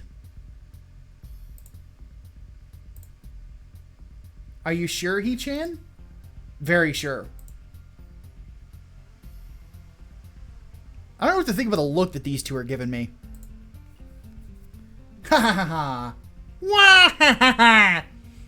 You're wrong, He-chan, because I don't want to be the slowest one in the class. Therefore, what's on the line is my confidence in my abilities, and the prize is the satisfaction of proving them. Wah ha ha ha. Shizune pushes her glasses up the bridge of her nose in a very matter-of-fact way. Saved by the bell. I argue more, but the bell rings and she quickly gets up and picks up her bag, looking at me expectantly. I'd almost forgotten that I was supposed to have lunch with them. Damn, they zoomed in pretty quickly. Where do you want to eat? The cafeteria? Wah! That's so plain. Okay, let's go. Don't you like the girl on the right with the short hair? What? I don't know. It's a video game. It's like an anime waifu. I'm not really into the whole waifu thing. Not to mention, it's like we've been playing this for like an hour and a half and I know nothing about these people except she's really competitive. Which is kind of cool, I guess. At my old school, I liked to eat outside near the back of the building. It was a good spot, but I didn't find it until near the end of my freshman year. I wonder if there's a similar place to eat here. Misha seems to imply as such. Shizune and Misha pull me towards the cafeteria, which is surprisingly not packed. Maybe some students favor eating in a classroom or outdoors. I saw some of my classmates had boxed lunches. After we finish eating, Misha picks up where we left off earlier. So, Hee-chan, you wanted to know about the clubs and stuff, right? Right? Right, Shi-chan. I guess it makes sense to ask first. Exchanging little nods of confirmation, they turn to face me again, and Misha straightens her posture as if she's about to deliver a speech. Hee-chan, do you have anything you're really interested in? Books.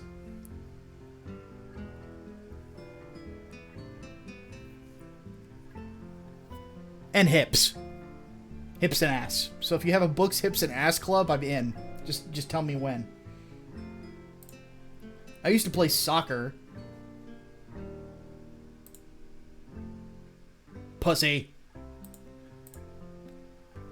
But I'm not really into it. I don't follow the teams and players or anything like that. As of late, I just usually read a lot. There is a book club, right, Shi-chan? Right! But it seems they all have the members that they possibly can have right now. Sorry, Hee-chan, it's a really popular club. Seniors in high school, a book club is popular? My high school must have just been fucking weird then, because nobody liked reading except for me. Ah, okay. But more to the point, Hee-chan, does this mean you don't have anything already in mind? Not really. Good, great. That's great. Hee-chan, really great. Ha ha ha! Wah ha ha ha! Nerds! Why is it so great? No reason.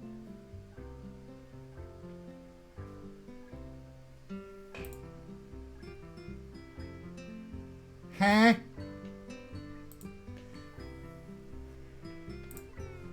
Well, Hee-chan, other than clubs and the upcoming festival, there is one other thing. Student council! Shit. I see. I didn't know the school had a student council. Very melodramatic setup, though, just to tell me that. I'm pretty sure the two of them know this, because Shizune looks a little embarrassed about it, and Misha is laughing. Shizune quickly retakes control of the discussion in a manner of speaking. After all, it's Misha who has the voice to whatever she says, who has to voice whatever she says.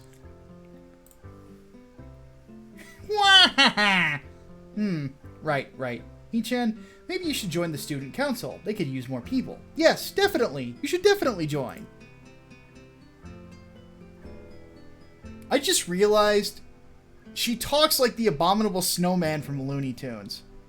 Definitely do it. Definitely do the thing.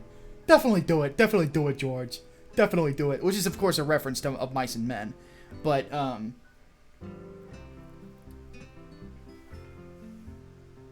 why? Well, for one, we could hang out every day, Hee-chan. Chi-chan and I are both on the student council. Oh god, we're all doomed.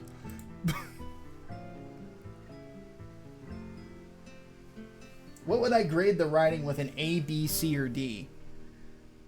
Well, right now a D, because of how slow it is. Like, it's abysmally slow. Like, think about this. We've been streaming for an hour and a half, and I barely know anything about any of the characters. Because, I'll be honest, like, right now, do you guys want me to just, like, give you what I think as of right now? Because I'll give you my impressions a half hour in. Let's turn off the audio capture, and I'll go through it real quick, as a writer. Okay, the hospital scene, cut it, completely. All I have to know is what he's got, why he's at the school, and that he's a bit depressed. You could establish that in 1/3 of the fucking time that they've done it in this so far. Like, they just constantly, like, give me all this shit about how he's feeling. I know he's depressed. He's in an unfamiliar school. He doesn't know anybody. He had a heart attack at 17 years of age. Of course he's fucking depressed. Did you expect me to think he'd be all smiles?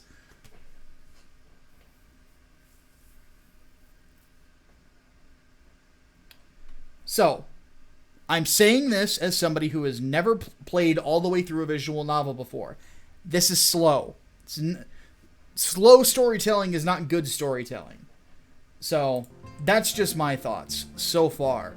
We'll keep going for a bit. Actually, Shi-chan is the president. Starting to get the suspicion that Shizune and Misha might not exactly be the most unbiased people to talk about this with.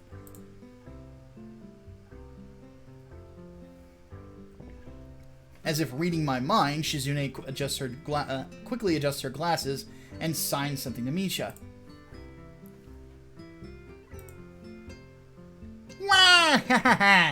Of course, we're not trying to get you to join just because we could obviously benefit from you joining the student council and therefore have an incentive and try to get you to. So you're admitting that... No, we admit nothing!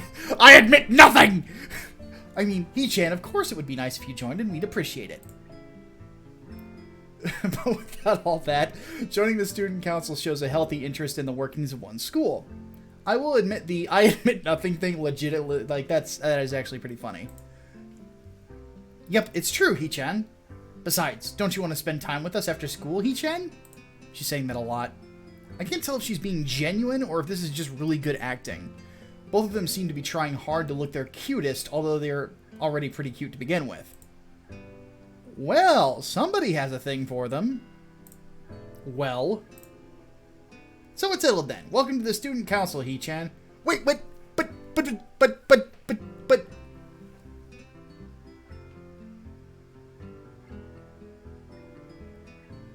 I don't get a say in this? What the fuck? What? No! No! No. See, Shi-chan, of course it wouldn't go easily. Okay, what's with that look? What's with that look?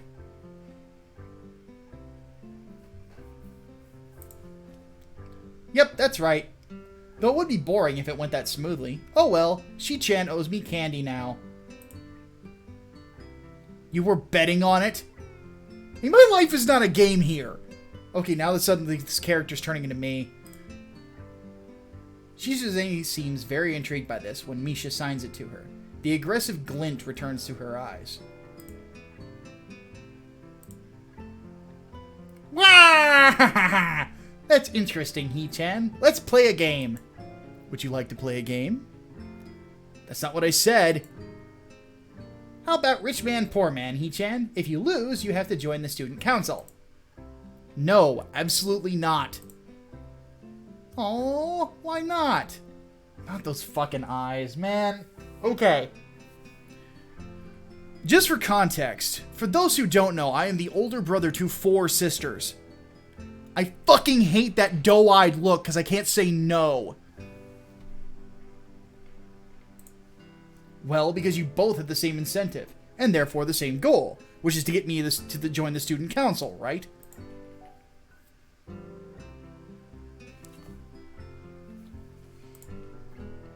Yep. Yeah, that's not my goal. But what this means is that both of you can team up and I'll be at a clear disadvantage. So I will have to decline. Now she's giving me that look again. He-chan, I'm very offended. Are you saying you don't trust us and that we would pull something so disingenuous? That makes me sad. Sorry? It's hard to tell where Shizune's influence ends and Misha's thoughts begin.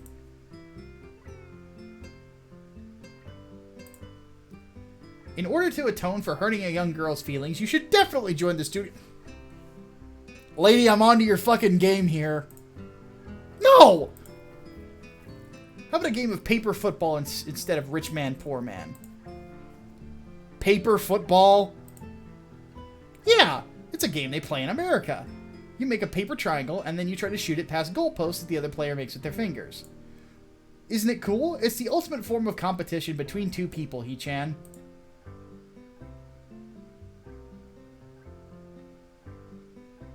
Are we discounting fighting here? Though, I have a heart condition, so I'd probably lose. Oh, God. And it's played by elementary and middle school children. Shi-chan? That means it's a game that really separates the boys from the men. More like the boys from the slightly older boys. Anyway, I'm not going to play that either. Just the fact that you know about it means that you're probably surprisingly good at it. Yeah, that's true. How did you know, He-chan? Shizune frowns at Misha, telling me that she probably wasn't supposed to admit that so readily. I wouldn't say that I'm happy with their attempts to get me into the student council, but I'm a little curious about what the student council does here. I've never been on one before, or even known anybody who was a member, so it interests me. I also kind of like Shizune and Misha, so maybe it wouldn't be so bad. Okay, He-chan, how about Risk, the game of world domination?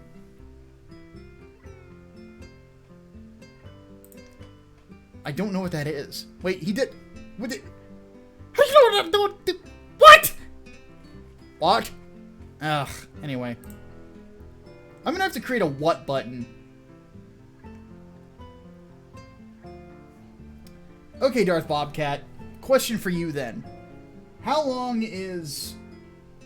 hits me in the feels mode? And what kind of feel... Because this question was not asked and answered in Discord. Is this I believe in love again feels, or I'm going to murder the fucking earth feels? Because there is a difference.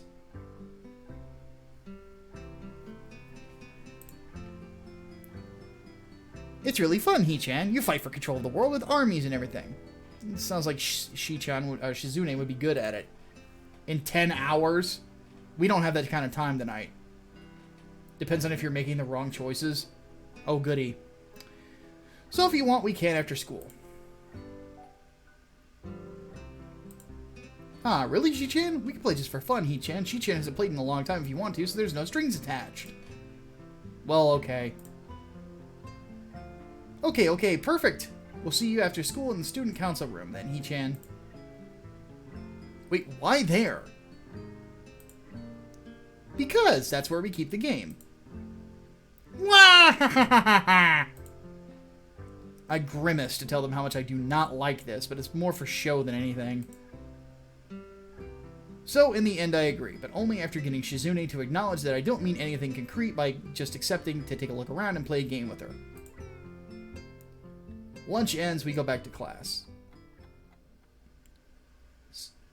During afternoon classes, the long-haired girl comes back and sits down in her seat without a word. Again, no one seems to notice, or if they do, no one says anything. I want to ask Misha about it, but I don't want to be nosy. After school, Shizune and Misha quickly find me by the first floor lobby and latch onto me, covering each flank in case I might try to escape. I'm aroused and horrified at the same time.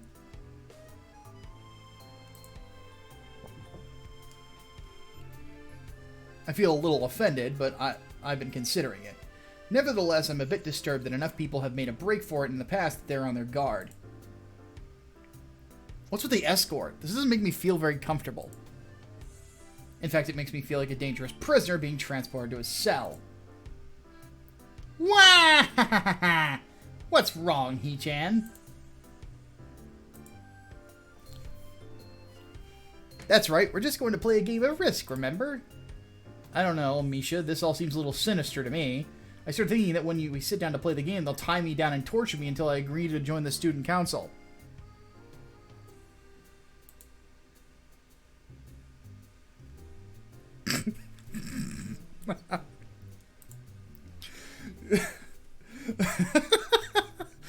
Anyway, so it's that kind of game, huh? It's a good thing I turned off the adult content. Jesus.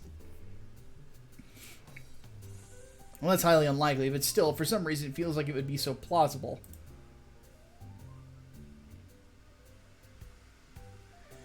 Getting to the student council room is as simple as turning 2 corners from where we started. What? That's it? This makes you guys being on top of me seem a little silly. That's not true, He-chan. Shi-chan says that when their life is threatened, people have shown the capability to pull off superhuman bursts of speed. Anyway. Life is threatened? Her expression unchanging, Misha signs something amusedly to Shizune, who makes a baffling face and puts her hands behind her back looking pleased with herself.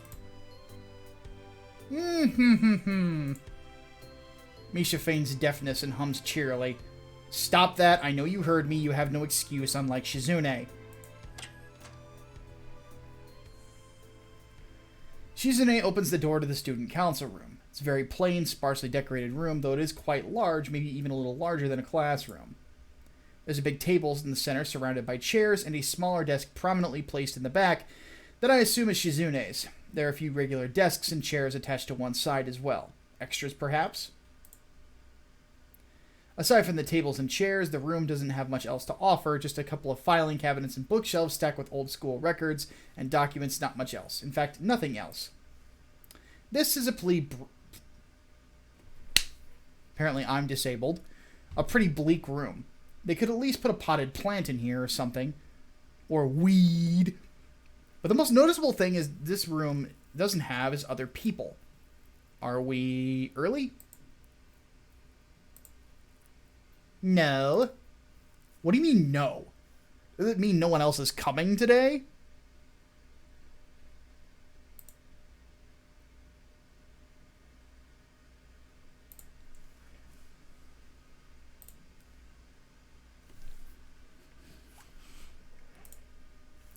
Yeah, that's right. Before I manage to ask why that's the case, Shizune claps her hands together very energetically. Sorry. He-chan, let's play Risk. Come on, you promised, didn't you? You have to. Okay. Do you want to know the rules? We can explain to you while we set everything up. While Misha is talking, Shizune takes out what looks like a board game from behind one of the filing cabinets and throws it on the table. Actually, this looks kind of interesting. After Misha spends a little too long for her liking running through the basics with a somewhat vague and confusing tutorial, Shizune cuts in and declares the game has started with a decisive motion, slicing her arm through the air. Shizune's aggressiveness is rubbing off onto me. I start feeling more competitive than I intended to be when I agreed to this. Halfway into the game, I try to ponder how to defend myself against Shizune's assault from two fronts, as she breaks my concentration by drumming her fingers on the table to get my attention. Shi-chan wants you to know that you are taking way too long to make a move. Shi-chan also says that she will let you keep Australia if you agree to join the student council. Oh, I'll get to keep the Aussies, eh? Do they have a fucking knife? Do they have lots of fucking knives? If they got lots of fucking knives, then maybe I'll think about it. I thought this was a game with no strings attached. Just the fact that she would dangle that over my head as an offer means that she knows more about the outcome of this game. And anyway, no.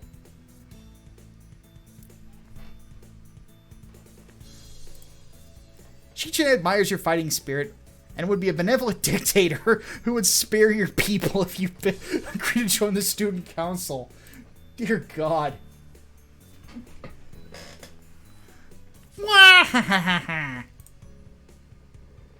You are so competitive, Shizune. She seems to take this as a compliment. I would expect student council president to be a little more magnanimous. Magnanimous? She doesn't seem to know what the word means or how it's signed, so she pulls out a piece of paper and writes it for Shizune, who in return signs it back to Misha. Misha presses her index fingers against her temples as if trying to physically imprint the word into her memory. Suddenly, Shizune bursts into a flurry of gestures. Misha looks daunted by the pace of her heated signing. Wait, please slow down, Shi-chan. Shi-chan says you're going to lose. Tell her I would crush her world empire with my rebellion. Millions will die!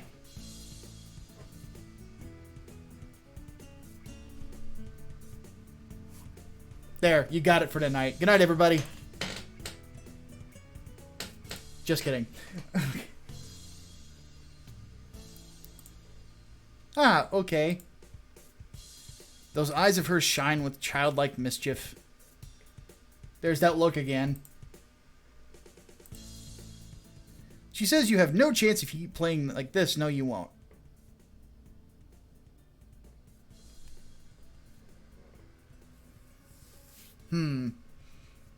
Okay. So, be aggressive or be defensive.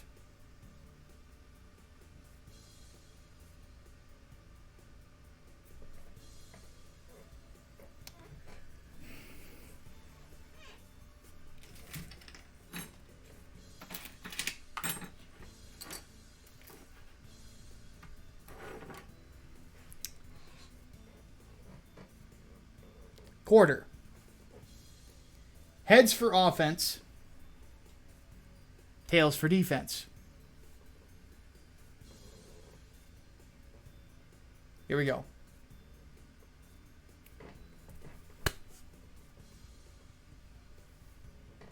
Heads.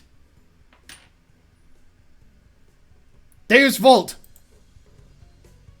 She is either really mocking me or trying to trick me. I have nothing else to lose, though, so I might as well try something different. Maybe if I spread out my forces and try to control more territories, I can recoup the advantage. Shizune seems to focus on conquering whole nations, so maybe if I can sacrifice my hold on continents to gain more small countries. It's worth a shot. A few turns later, I end up losing the game anyway. Shizune adjusts her glasses victoriously and allows herself to tentatively pump a fist in the air in celebration. I win! I win! Yay! There's no need to translate that, it's pretty clear. Don't look so sad, He-chan. You were really giving it your best, that's what I thought. Sometimes your best just isn't good enough, though. If anyone knows that, it's me! You did very well for someone who just learned how to play today. He-chan, you attacked Iceland and North America at the same time. That's a very daring move. She-chan is impressed. The mark of a great people is that they are daring, and they can follow through. You're already halfway there. Isn't that right, He-chan? Right.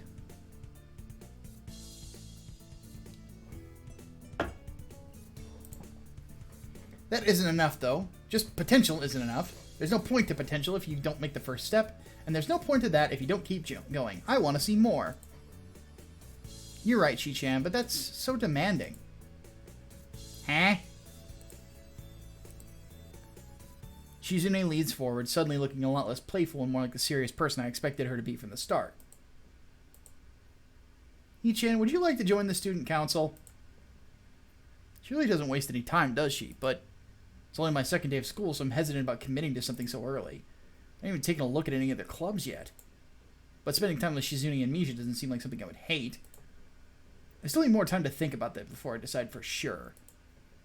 Maybe. I'll get back to you on it. Okay, He-chan, but I hope you're not just saying that so we won't feel bad. No, really. Really? He-chan, if you're gonna say that, you're saying it's definitely the truth, and there can't be any mistaking it. I know. I guess I should have my revenge for losing at the very least. Shizune smiles at that in a mischievous way that feels like twisting the knife in the wound of my loss. I take a glance at the clock on the wall and realize I've spent far longer playing Risk than expected. Sorry, I have to go. I want to go to the library. It's not closed yet, is it? That smelled beefy. Shizune scratches her head and gestures at Misha. How hard can it be to determine whether the library is open? There's a clock right there on the wall. It should be, unless the librarian is absent. I think you're right, Shi-chan. We think the library is open. It's on the second floor. Can't miss it. You want us to show you where it is? No thanks. It's okay. See you tomorrow. Bye-bye. Jesus Christ, that picture. One flight of stairs up and I run into problems. The second floor hallway is a carbon copy of the third floor one. Wide, of course, and plain like only hallways can be. Problem is that the library's whereabouts are not easily determined as one would think. The classrooms are marked with signs stating which class they belong to, but then there's a plethora of other unmarked rooms. Is the library one of them, or is it just somewhere down the hallway?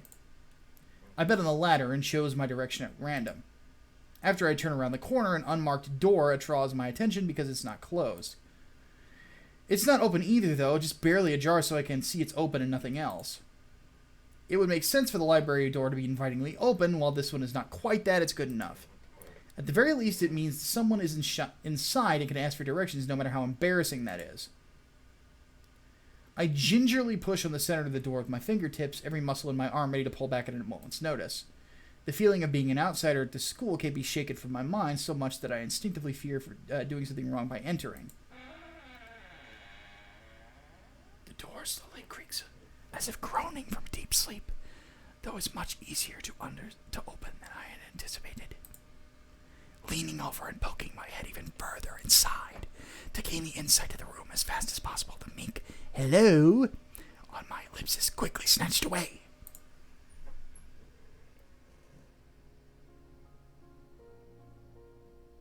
Oh, hey Blondie.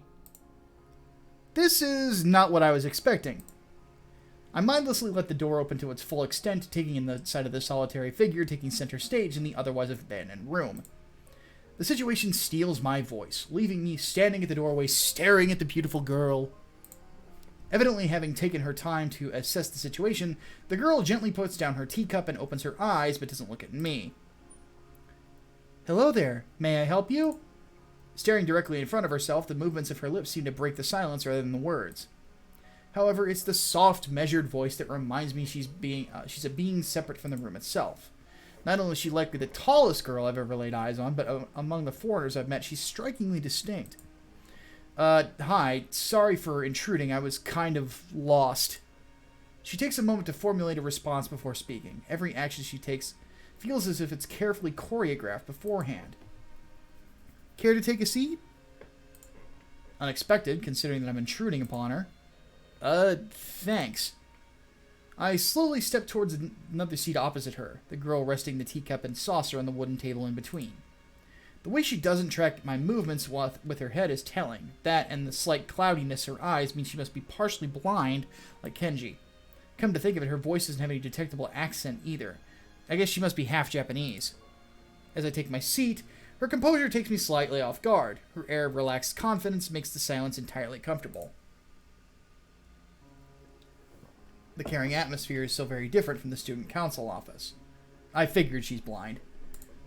"I take it you're the new student to Yamaku?" Yeah. Just transferred here yesterday." I get the distinct feeling my speech patterns don't match the formality of hers, accentuated by the restrained bow of a greeting. One which I hasten to match before realizing the futility of the action. "I'm Lily Setao. Pleased to meet you." Hisao Nakai." She gives a nod before gesturing roughly in the direction of her teacup. "Would you care for a drink?" Sure." As much as it pains me, I can't keep step with her formality in the proceedings. She gives a kind nod, taking the request in stride. Without another word, she steps off the chair and prepares a second cup of tea from a collection of supplies she had laid out along a shelf. A brush here, a brush there, her left hand often lightly touching the side of whatever container she's pouring into. It seems to be a process she's followed dozens of times before. As I lean sideways around her back, she seems to use her long, dainty finger to measure the right amount of water in the cup. It's one thing to see the different disabilities the students in my class have, but it's quite another to see how everyone seems to adapt. Shizune and Misha have no problem working together to communicate with me, and Lily herself seems to have workarounds for problems I've never even thought of. While I feel slightly guilty about doing the work, she seems pleased to be following the correct process of the offer of preparing the drink. "So," her soft voice brings me out of my silent observance. "Which room were you looking for? It's not often this classroom is visited after school." The school library. Shizune and some classmates told me it was on this floor." I have to click the mouse, apparently. She finishes pouring water into the teacup as she nods. A small metallic tapping comes from the teacup, indicating it's being stirred. Shit. It's about time for me to take a break. "I'm aware of Miss Hakamichi, as are most students. To be with them means you're in class 3-3, no?" That's right, in the science room with Muto." She gives a small giggle before setting down the teaspoon and slowly walking towards the table, teacup and saucer in hand. He's quite a character. I imagine you'll come to like him. Most do. She's Daredevil. As she sets down the tea, I gently take it and to have a sip. I'm really more of a coffee person, but this seems to be a rather bad moment to bring it up. Nonetheless, the smell's quite nice. I hardly think it'd be hard to choke down. Thanks, Sato. It really tastes nice. Hoo-hoo-hoo! She smiles and quickly waves her hand in front of her face. Lily, please, there's no need to be so formal. She says this in spite of her exceedingly well-bred speech. Oh well.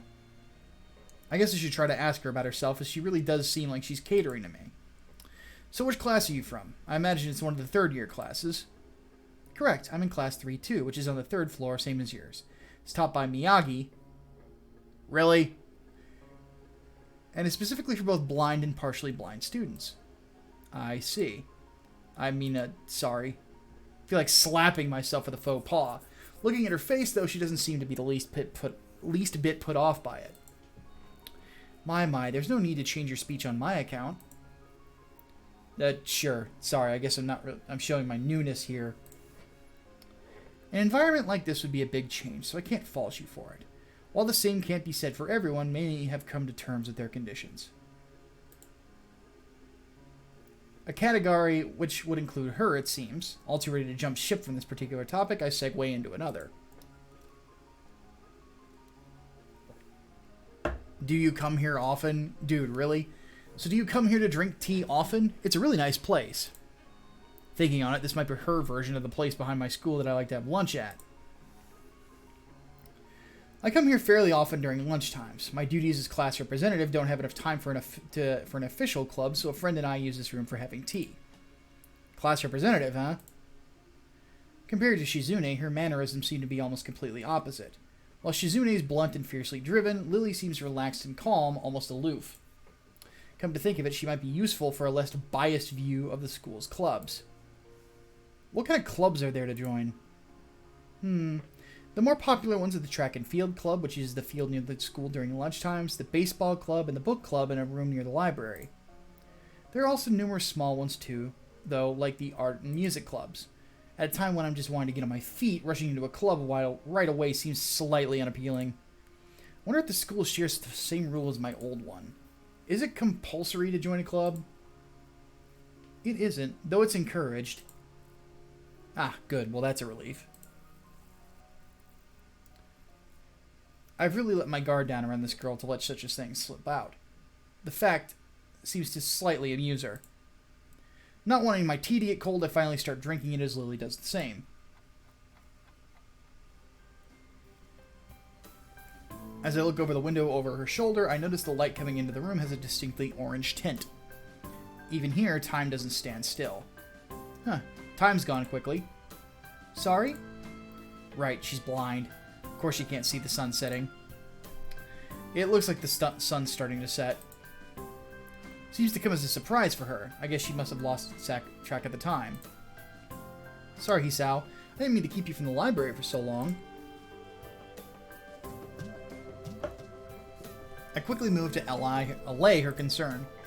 No, it's okay. The library's still open, isn't it? She pauses and takes a moment to think on it. It's probably something I should have asked Shizune when I had the chance, but Lily seems to know in any case. True, it's open until 6:30 during weekdays.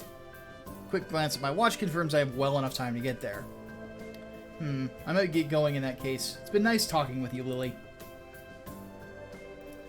She smiles and gives a deep nod, her hands neatly folded in the table in front of her.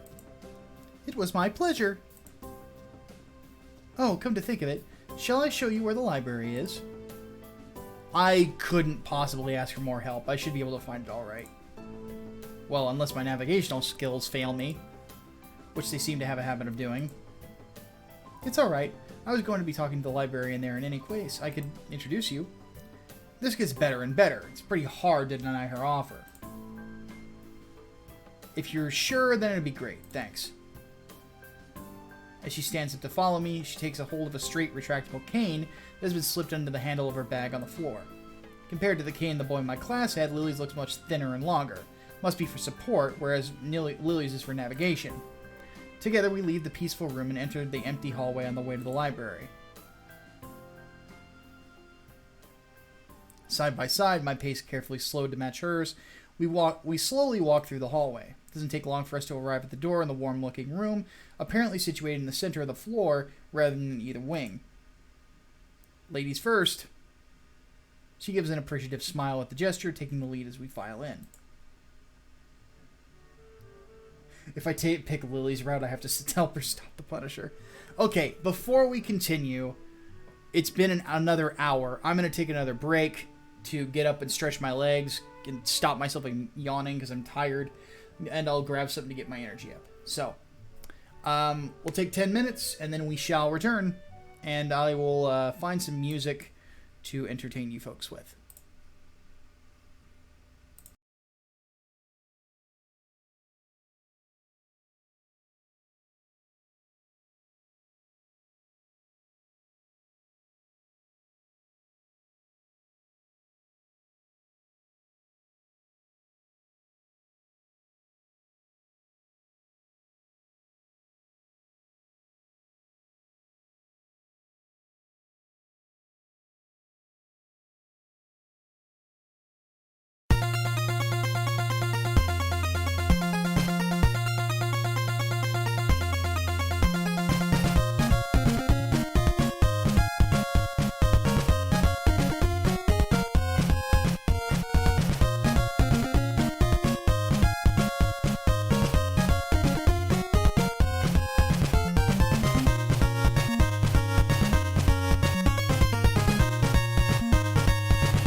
There we go.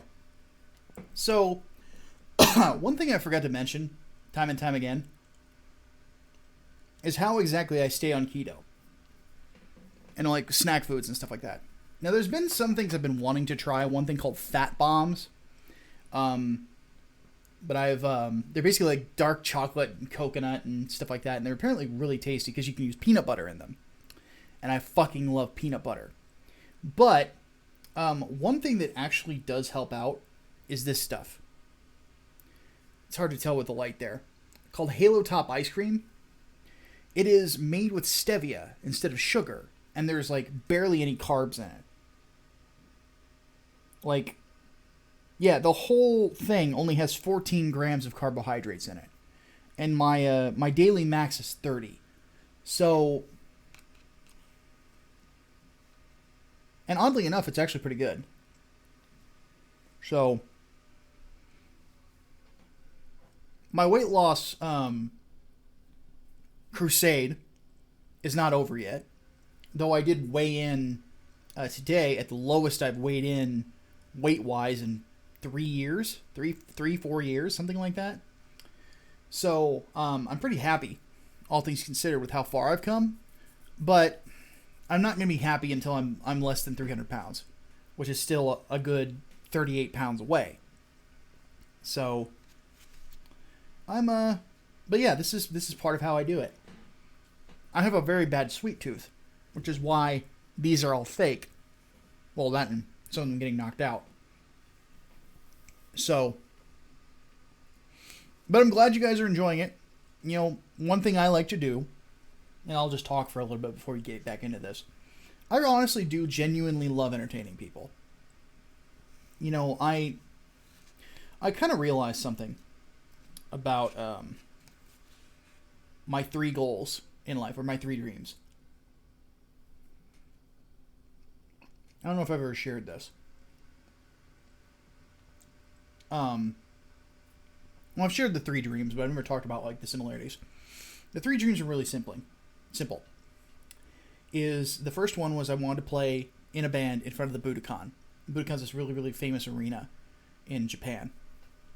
Every major rock band plays there. Megadeth, Ozzy, Cheap Trick were the ones who really made it famous because they were more popular in Europe and Japan before they became popular here in the United States. I think that Alcatraz, oddly enough, played the Budokan once. But it's a really famous rock arena. And I always wanted to play it. Always. Even though I'm only a mediocre singer and, you know, a mediocre bassist. You know, I've even seen, like, mediocre bassists, you know, play good music. So, I can riff like a motherfucker, if nothing else. But that's never going to happen. You know, despite all the work that I've done to get better at music over these last few years, or, well, no, really last 7 years, there's nobody to play with in the world around me. And it sucks.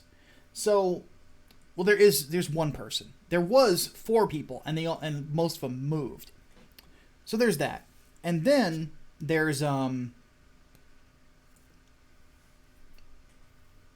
the second dream was to preach in front of a mega church.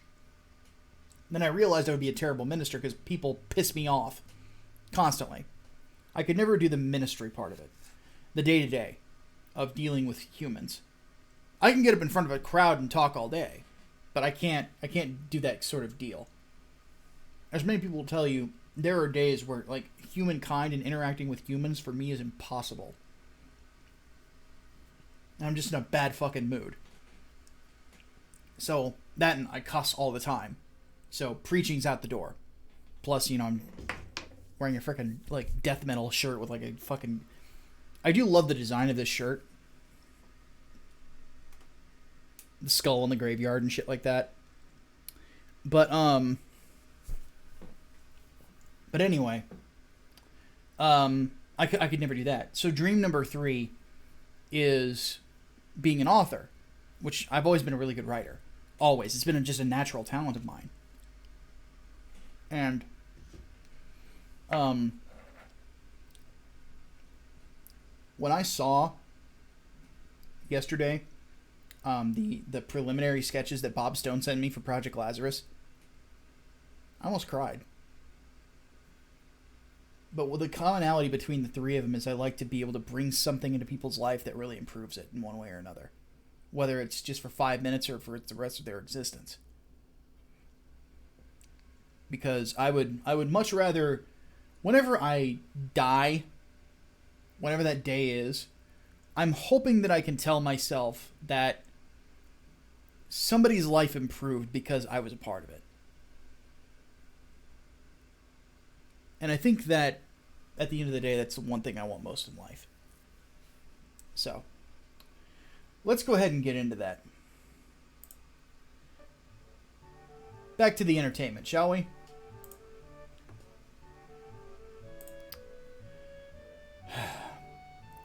To the left is the wooden library counter with the library proper being on the right. It easily dwarfs my old school's library with a distinct smell of old books, giving the place an almost old world air. There doesn't seem to be a lot of students here, Considering the time, it isn't a big surprise. Everyone's probably either in the school grounds or in the dorms.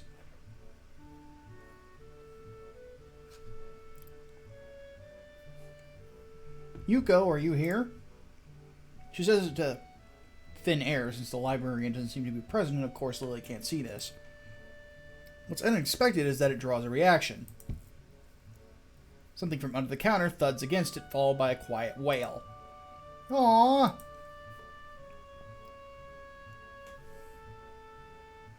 Who dat? The origin, apparently the librarian, quickly crawls out and bounces up to extremely rigid attention.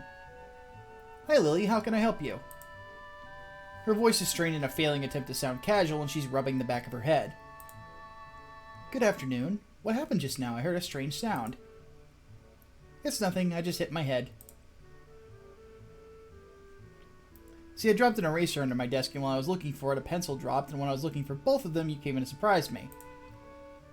Are you alright? Sorry, I couldn't know. It's okay. It's okay. Sorry for making you worry. This is nothing. I've had worse happen to me. That doesn't sound good. She's quick to reverse Lily's apologies, almost frantically trying to push aside the possibility that she could be in any way inconvenienced by bashing her head on the counter. Yes, worse things have happened, hee hee hee.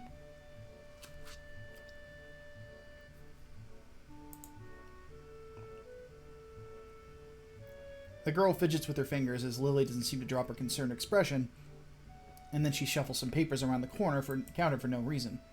A little shorter than Lily, replete with glasses, freckles, and a very troubled look, she seems to fit a library perfectly. Ah, Lily, did you get my message? Message? Oh, the 2 imported books that arrived? Right, they finally came. I can't believe it took so long, but amidst her celebrations, partially for managing to change the topic, I'm sure, she notices me from the corner of her eye and freezes on the spot when she does. I thought my phone buzzed for some reason. Amidst her celebrations, partially for managing to change the topic, I'm sure... Oh, wait, yeah. I said that. Oh, sorry for not noticing you before. Did you need to check out a book or return one? I'm sorry. The apologetic waifu.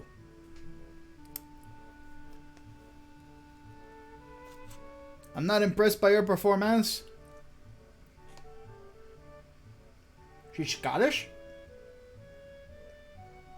Oi! Really?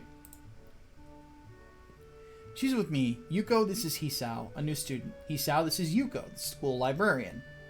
You liars. Pleased to meet you. Hisao. Right, Hisao. Pleased to meet you too, Hisao. For a second, she visibly attempts to engrave the name on her mind so she won't forget.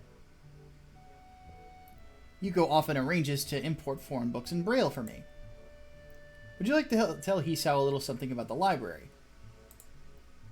Lily's innocent suggestion is met with an expression of abject terror. Please Lily, I can't. You know, I don't know what he could be interested in. This is too much responsibility. You're a librarian, lady! How is any responsibility at all? I don't get, but her objection is so sincere I don't doubt for a second that she would rather disembowel herself on the spot and tell me where the light novels are. What the fuck? What? What? Just...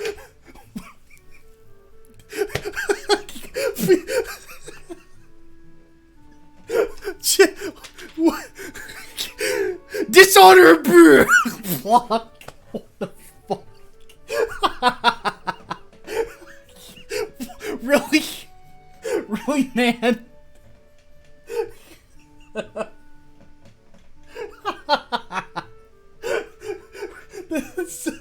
That is the dumbest statement.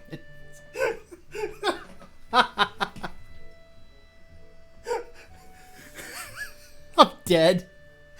I have died.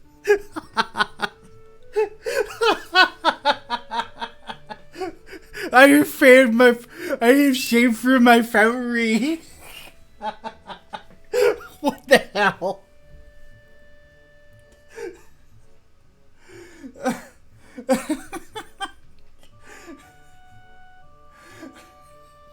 Really? A fucking seppuku reference. Oh my god.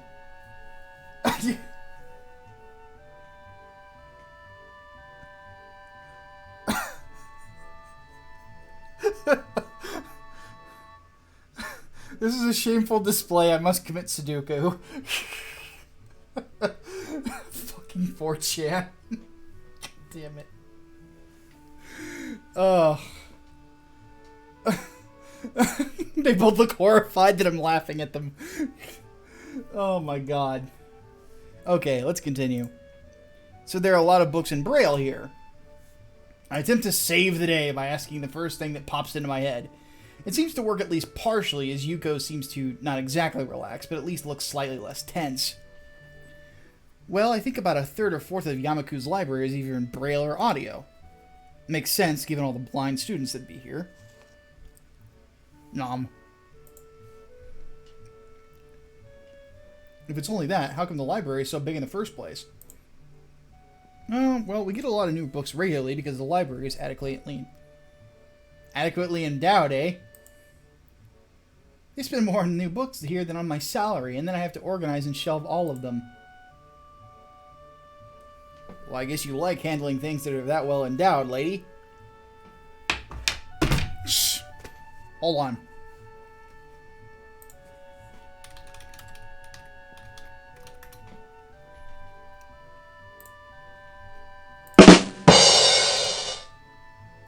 There we go.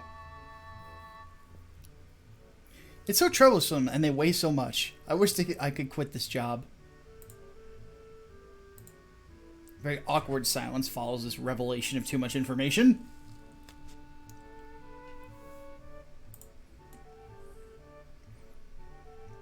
I'll go check the aisles then, if you don't mind. Hold on, let me turn down the Chrome there. Probably best for all of us that she doesn't keep talking to me. Very well. Meanwhile, Yuko, I would have those books if it's alright with you. My first impression was right. The library is surprisingly big. I have a feeling Yuko's going to say that later on. Okay, I'm done, I swear. Ambling down the narrow aisles, I study the spines of the books in random order, occasionally sliding one out to read the blurb, taking it with me if it looks good. In a few moments, I have a respectable stack of books in my arms. I guess I'll never be stuck for choice in here. The normality of the library sinks in. Sure, there are large print and braille books scattered throughout, but it is what it is, a library. It's as if the calm mood from the room I had tea with Lily in snuck in with us in here, unless it was here to begin with. You and Hatman should make a soundboard to use during streams. Well, it would basically end up being the Nico Bellic soundboard.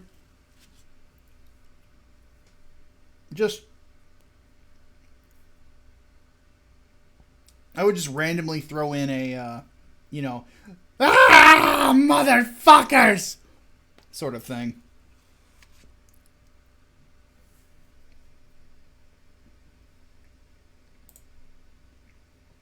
Okay, blah, blah, blah, blah, blah. Nice corner in the back. Okay, while the rest of the library has the odd student sitting at a desk or either reading or stealthily sleeping, the back is pretty much deserted. As I glance around, I see someone who I recognize sitting in one of several bean bags. Ah, it's Bernie McBurnface.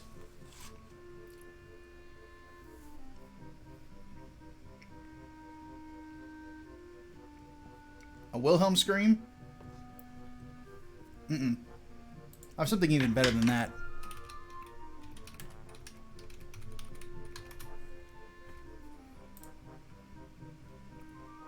I have this. Incredibilis! A little bit of For Honor.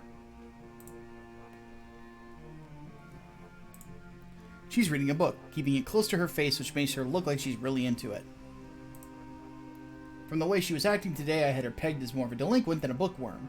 In fact, her mysterious disappearance from the class raises all sorts of whys in my head. Intrigue floats slowly but surely towards the surface, and before I know it, I'm walking towards the mysterious long-haired girl. I'm guessing there's no harm in introducing myself as I would with anyone else. She's a classmate, after all. Walking over to another beanbag, I take my seat and lay my books beside it. The girl starts looking scarily up at me from underneath her fringe. This is the first time I've seen her this close. Underneath her long, dense bags, I can see the part of her face, at least a third, if not half, is pretty badly scarred. My eyes are immediately drawn to the scars, subconsciously peeking past her hair until they meet her own eyes. For a second, I'm shocked and divert my eyes to the book in her hands, before I realize that looking away probably only makes it worse. It takes too many seconds to collect myself and remember why I walked up to her for. Sorry, I didn't mean to startle you. It's okay. The girl certainly doesn't look like it's okay, but I let it slide. So, do you mind if I sit here? She seems to be very uncertain whether it's okay for me to sit, but finally she nods just a little. Okay. I take the seat next to her, and she hides herself behind her book.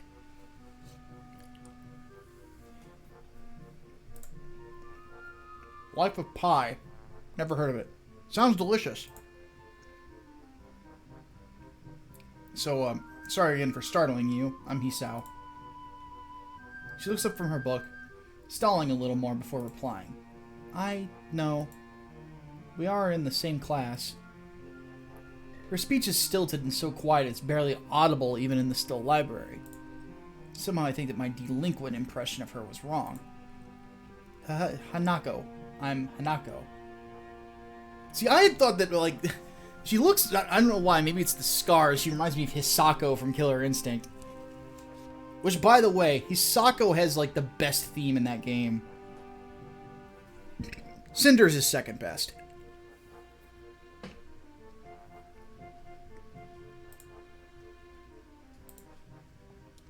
I resist the urge to tell her that's a nice name, just to have something to say, but really it's the only thing I can think of.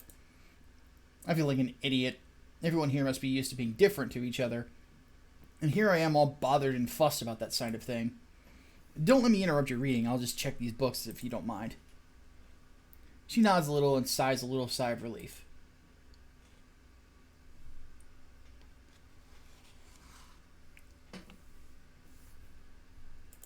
Shadow Jacos is alright.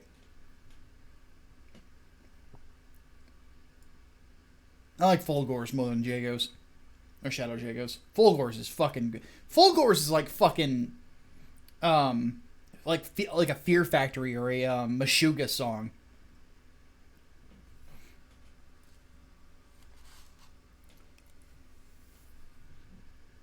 Blah, blah, blah. Blah, blah.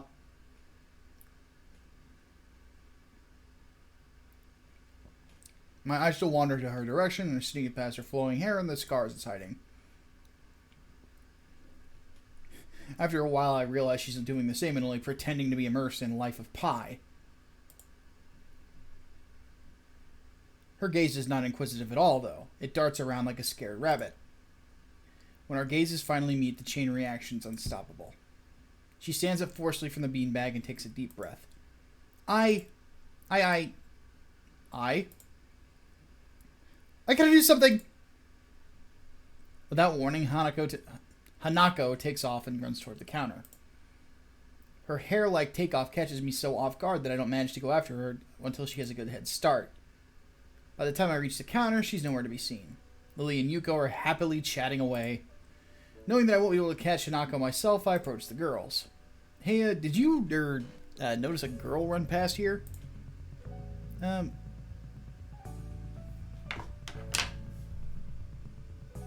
So, let's examine that question again. I'll give you a minute.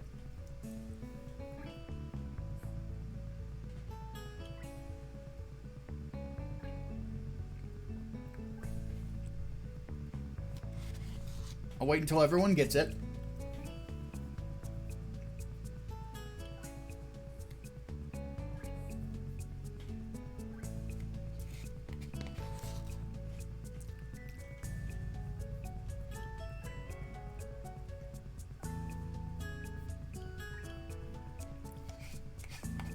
Everyone get it yet?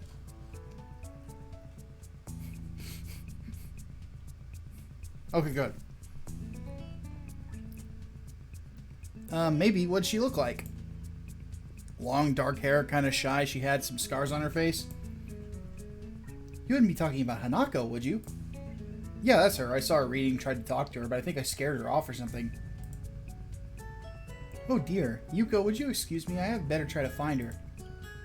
Just sure. Just hold on. I'll just hold on to these until you come back. Why is she so nervous? Anyway, what's going on? I'm sorry, but I'll have to explain it to you some other time. Right. See you later then. So, I'm I'm left with this chick, who seems like she is petrified of me.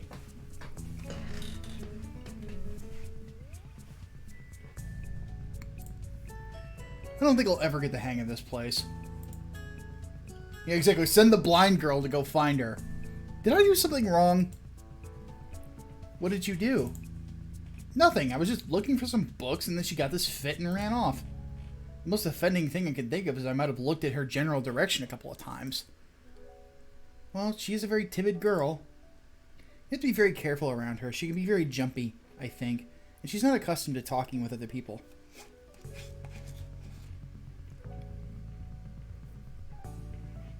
I do have a thing for redheads, yes. Isn't that a bit strange? I wonder. It's just how she is, I think. Yuko doesn't sound at all that convincing. And again, maybe this is just the norm around here. Damn it. Everyone has their own problems, or else they wouldn't be here.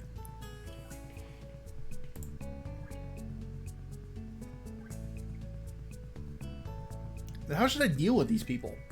Forcing myself to act overly casually only makes me feel phony. Like I was supposed to be ignoring the elephant in the room.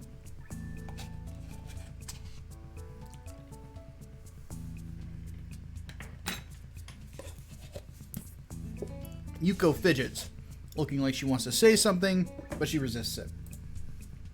I think it's an elephant only if you feel that way. I guess she doesn't have a good sense of self-restraint. Makes me smile. She blushes heavily. Well, what? Did that sound stupid? No, it sounded really wise. I guess you're right. It's more about me than anyone else. Neither of us has anything to add, so Yuko fills the silence by shuffling some papers around. People with papers on their desks really like doing that. Did you find any books? I should be closing soon. I mean, this library should be closing, but I have to do it. Not that I hope it's not too inconvenient to you. Oh, yeah, I want some books, but I left them over there because, I'll just go get them. I fetched my stack of books from beside the beanbags and blah, blah. Wow, you read a lot, don't you? I surprised myself with that too, honestly, at least when I really think about it. I had a lot of free time earlier this year, so I just started reading books to fill the time. I couldn't do much else. I see. But she doesn't say anything else, just checks out my books for me. This is what they call tact. Holding the library books with one arm, I trawl my pocket for the key to the door. A sudden sound from behind startles me, making me nearly drop the books I'm carrying or the key that I almost managed to get into the lock. Who is it? This fucker. I turn to look around who's talking to me. It's Kenji. Seems to be in a friendly mood, although the light glinting off his glasses in the dark gives him a sinister look. It's just me. This makes him pause and lick his lips nervously. Who is me? I don't know anyone called me. Are you some new guy again? His voice is suddenly strained and quick. Yes, but we've met before. Yesterday. I don't think so. I remember someone whom I met only yesterday. When was that? What day is today? I try to ignore him. Is he joking or what? Prove that we've met before. You live across the hall. You're Kenji.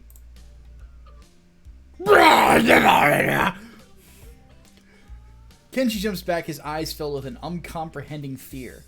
How do you know my name? Damn, this can only mean one of two things. Either we have met and you're telling the truth, or I just can't remember it, or you're a spy! Return to freaking frogs, gay! Super male vitality! A psychic spy. Psyops! They're conducting psyops on your fucking brain! His eyes dart around me, trying to peek into my room, although it's hard to believe he can see anything through those thick glasses. His mood swung from friendly to manic in less than a minute. I'm not psychic. How do I know that? I'm not a mind reader. Kenji points a finger in my face damningly. Unlike you! Stop that, man. We met yesterday. What's wrong with you? I live in this room. Lies. If you think you could pass as Hisao because I'm legally blind, you are sorely mistaken. You don't even look like him. I mean, the resemblance is real slim. Maybe at a distance. But who do you think you're kidding? I want to grab him by the shoulders and shake him. Exasperated, I rub my eyes and let out a heavy sigh. Stay there. Kenji comes closer, one careful step at a time. I stay still, lest he assault me physically, although I doubt he could do much damage if he did. Oh, wait, I see it now. Damn, it really is you. Sighing again, and then once again, for good measure, I step backwards just in case. What's up, man? You don't look too good, I think. Something wrong? I don't know. I just had something stupid happen to me. A few stupid things, actually. Even if you discount this one. I can't get a proper touch on other people here, and I have no idea if it's because of me or because of them. I don't know why I'm telling this to Kenji. It's not like we had any contact either. That's rough, dude. Yeah, I'm sorry about calling you a psychic spy and all, but you can never be too careful. It's the hard reality we live in. I'm slowly starting to think that Kenji isn't necessarily living in the same reality as the rest of us. You see? This is how it is, this world. There's no justice, you see? Even if I lose, I win. Because I just don't lose the lesson. What does that even mean? It doesn't matter. He dismisses it flatly with a wave of his hand. So what happened? Why the long face? You have a long face. Nothing. Just scared off some girl accidentally. Literally, too. She actually ran away from me. Was my fault, really, I think. I'm just not used to all this yet. A girl? A cute one? Cute? That's a hard question. She had a nice body and really beautiful hair, but the face...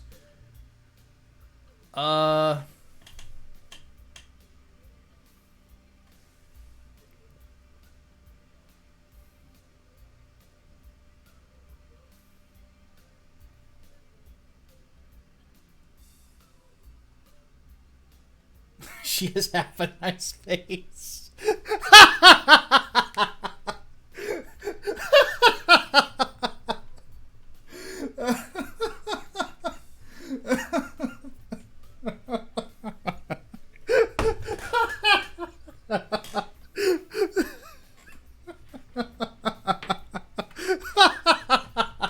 Sorry. That was a good line. Okay. So, okay. As always, for the big questions, heads or tails? Heads, she's a looker. Tails, she's got a nice tail if nothing else. Are you ready? Are you ready?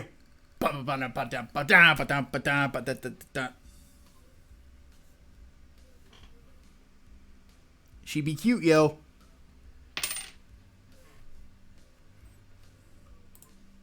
Yeah, cute, I guess. I knew it! There are a lot of cute girls here. A strangely disproportionate amount. I believe this is one of the dark secrets of this school. I tried to warn you, man, but did you listen? I don't remember any such warning. Dark secrets? Yes, dark secrets. Extremely dark. Like a black hole.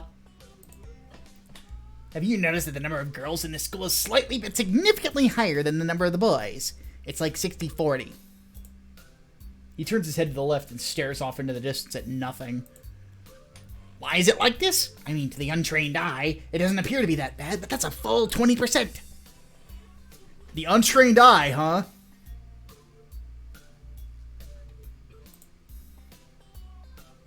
The untrained eye.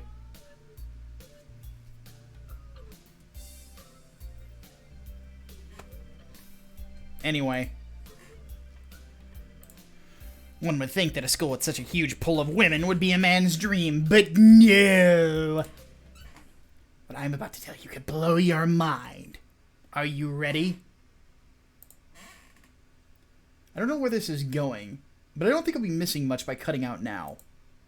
No, I am not ready. I only get as far as turning the doorknob before Kenji starts talking again, showing me he really doesn't care if my mind is blown or not. I believe that this school is a battleground, the site of feminist infiltration. No fucking way. This disparity in the number of men to women is a clear sign of how far they have come. In this case, this Cold War turns hot. They will have superiority in numbers. Just another skirmish in the eternal war against the forces of the feminists. They're everywhere. In Japan, women outnumber men. It's not a 60-40 split, but it's only a matter of time, man. Even in America, women are the majority by a hair. They're building up their numbers. In the past, the buildup of the military has always been the clearest sign of imminent war. Japan is just the first step. Our economy is badass, and the country itself is a small yet isolated, huge part of the Pacific in terms of political value. The perfect target. They are so cunning, as expected of women. Soon the day will come when... Kenji's voice trails off ominously. That's why you can't trust them. They will string you along and then kill you, just as they killed me. You'll end up just like me. Millions. Oh, hell no. I can't stop myself from blurting it out. Hey, what the hell does that mean? You said it, not me. It's the best I can think of. So? You're not supposed to say anything like that. It's so rude. Where was I? Oh, yeah. Vast feminist conspiracy. Stop it. Stop. I lost you way back there somewhere. Somewhere around feminist infiltration. Too hard to follow? It's cool. I have some graphs and stuff in my room. And puppets. You like puppets?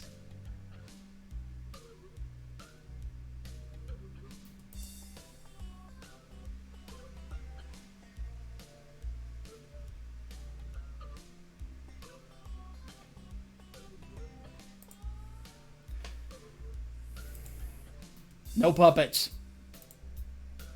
You don't like puppets. Okay, graphs are still cool though, right?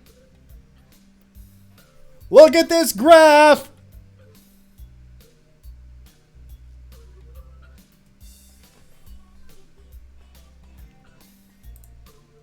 He speaks energetically, responding almost before I'm done talking, moving his hands in an animated way as he continues to rant on.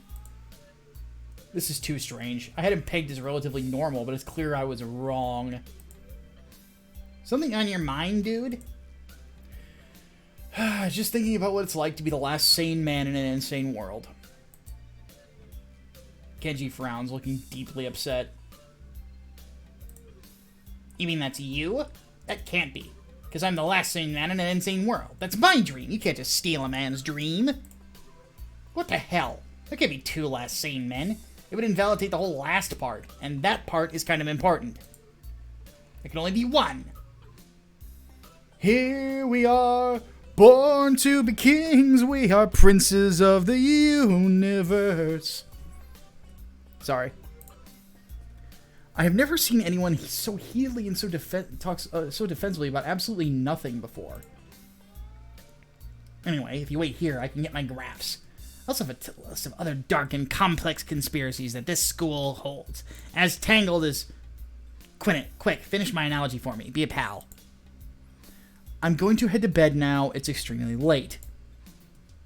That doesn't sound like an analogy, but whatever. I like you. You seem like a cool dude. Most people don't understand what I'm talking about when I try to explain the vast feminist conspiracy to them. Denial is a terrible thing. Later. He claps me on the back and then vanishes into his room so quickly and quietly, it's like he didn't even open the door, but instead walked right through it like a ghost. I don't know if I can fully digest what just happened, so I give up and go to my room, kicking off my shoes before falling face first into bed. It takes me some time to relax and get up so I can get started on homework. It's because the sheets are cool and comforting against my cheeks, and it feels good there, just lying there with my eyes closed. This school's like some sort of bizarre and surreal island.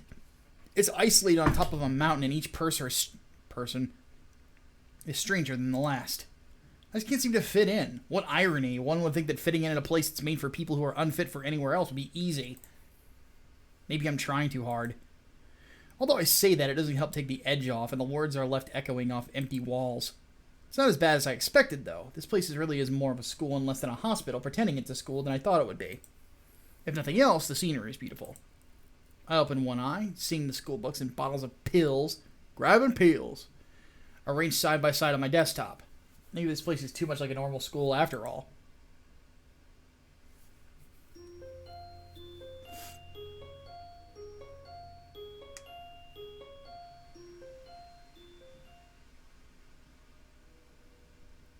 Would I befriend Kenji? No. A little too weird for my taste.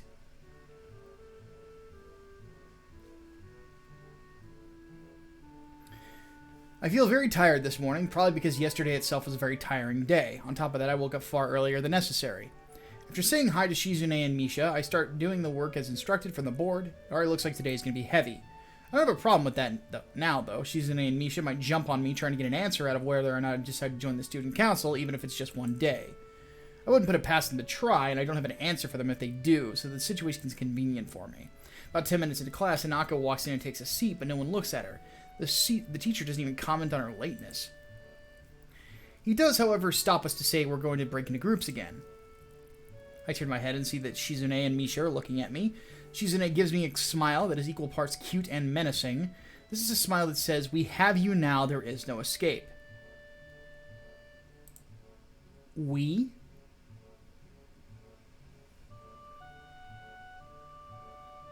So 1 plus 1 is 2, plus 1 is 3.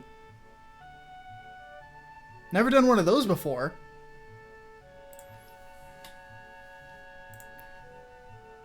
He-chan, it looks like we're together again. Yay, yay. Jesus, girls. Misha leans sideways while Shizune pushes her desk closer to mine. There really is no escape now unless I were to jump through the window. Jumping out the window isn't the best option, sadly. What's wrong, He-chan? Oh, He-chan, have you been thinking about what you said yesterday? You said that you would think about joining the student council, didn't you? It's okay, He-chan. We were talking about it after you left, and it would be rude to expect you to already have an answer for us this early, right? Right? I'm so happy you two are able to have a laugh at my expense, and even more pleased to know that you both know how crazy the two of you can be. Now that that's over, Shizune snaps back into serious mode and smacks today's assignment with the back of her hand in an overly dramatic and important way. When I actually look at the stuff, it's mostly reading. In fact, there are only 2 problems. I almost want to say something about her rush to get started seems a bit much, considering the small amount of work. In fact, Shizune probably knows how little there is and simply doesn't care. Yeah, it seems like the workload doesn't matter to her as much as the fact that there is work. The actual amount is unimportant. She approaches everything with the same level of ambition. While I'm reading, I let my eyes wander around the room and catch Hanako trying her hand at solving the problems. It looks like she's working alone. Can't remember seeing her working with other people before. Thinking back to how shy she is, it's understandable. Hey, that girl over there. Who, He-chan? Her, Hanako. Over there. Does she always work alone? I think so, He-chan. Do you feel sorry for her because she's alone? I was just making maybe she could work with us or something? No, I don't think that would be a good idea, He-chan. Why not? She-chan wouldn't get along with her. Why? Misha shuffles around the question, letting out a laugh that sounds very strange. It's nervous, but still has that lilting up and down quality present in everything she says. Just because, He-chan. By now, Shizune has noticed our conversation. It makes me realize again how Misha's been signing everything she's been saying this whole time. What, Shi-chan? The friend of my enemy is my enemy? That sounds so harsh. I'm not going to say that. You said it anyway. I know, He-chan. It's fine if you overhear. I wonder if this is Misha's way of keeping things fair, since without her I wouldn't be able to understand a thing Shizune is saying and vice versa. Is that also why she signs all the time, so there's never a conversation Shizune will be left out of? Anyway, we should start on the problems now, He-chan.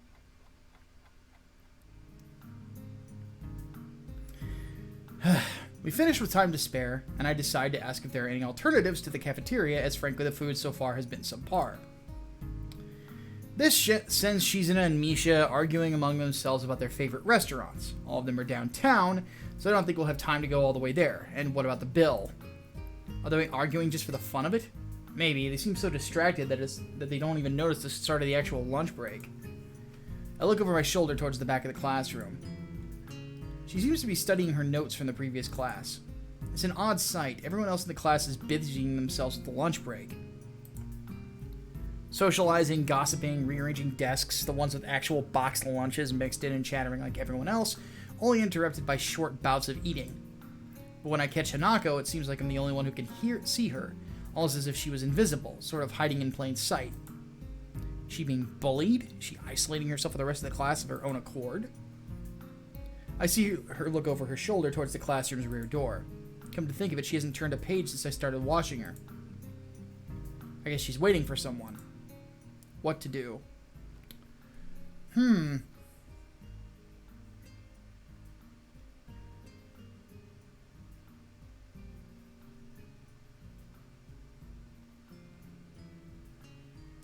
Well, should I continue to try to be nice?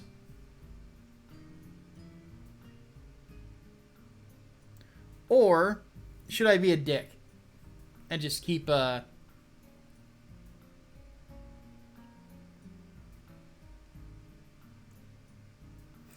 to her about her favorite deep frying recipes? Why does everyone want me to be nice? Alright, I'll go talk with her. Feel bad for making you run away yesterday, so I better say something. Hey there, Hanako. Hisao? Well, at least she remembers my name. Hey, I just wanted to apologize for yesterday. I didn't mean to startle you or anything. I'm just new here and thought I should get to know my classmates. As Hanako looks up at me, I notice her scarring once more. It's a little bewildering that you can barely notice it from across the room, but it's so noticeable from close up. That's okay. It was my fault. Nah, well, it wasn't anybody's fault. It just kind of happened. So are you waiting for someone? I saw you looking at the door before. Yes, Lily. Oh, you mean Lily the blind girl?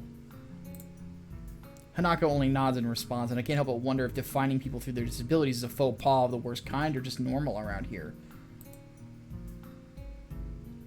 What the... Hatman! The fuck are you doing in the chat?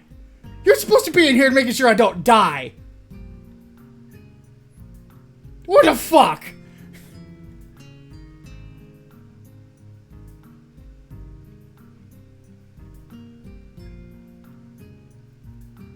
Fucking traitor.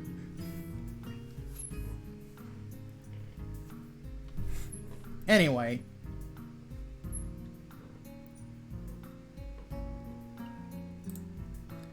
She seems like a nice girl. Are you two friends? Yes. As if hoping for Lily to appear, she checks over her shoulder again. I think I'm making her nervous again. I hope I'm not disturbing you right now. No, that's not it. It's just easier if Lily doesn't come here. Oh, because it's hard to get around the classroom? Not really. Hanako's gaze drifts past my shoulder and towards Shizune. Shizune? Hanako nods again. What about her? Don't they get along? Hanako shakes her head. Clearly this is something she doesn't want to talk about. It does make a strange sort of sense. Shizune and Lily not getting along so well. Hatman, what the fuck are you doing? Why are you not talking to me so I don't fucking die? Mr. I have a thing.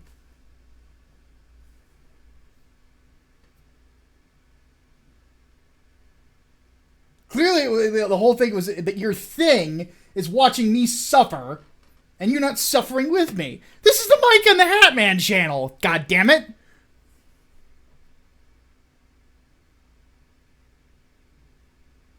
Fucking Hatman. You know what? You know what?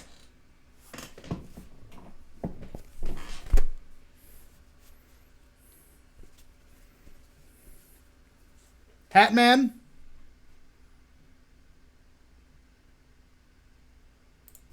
Hatman, I want you to look at me.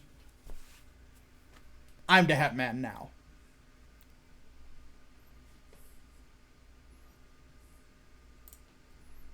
Ha! I am the winner. Alright, Hatman wants in.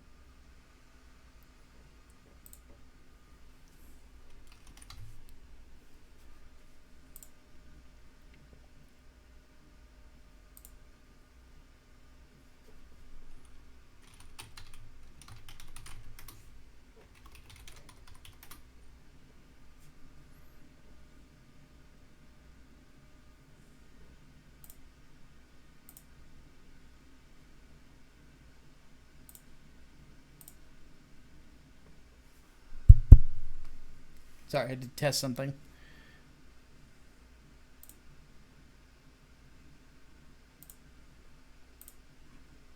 Alright, let's call the Hatman.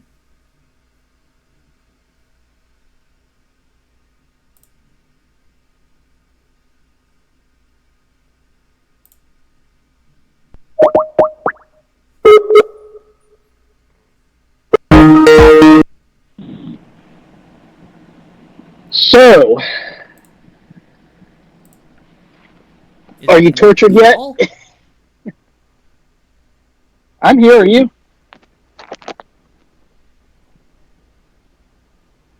If it is, I can't. Can you hear me? Ah, hell. Hold on a minute. Oh, Hatman can hear me. I can't hear Hatman, so I gotta do something.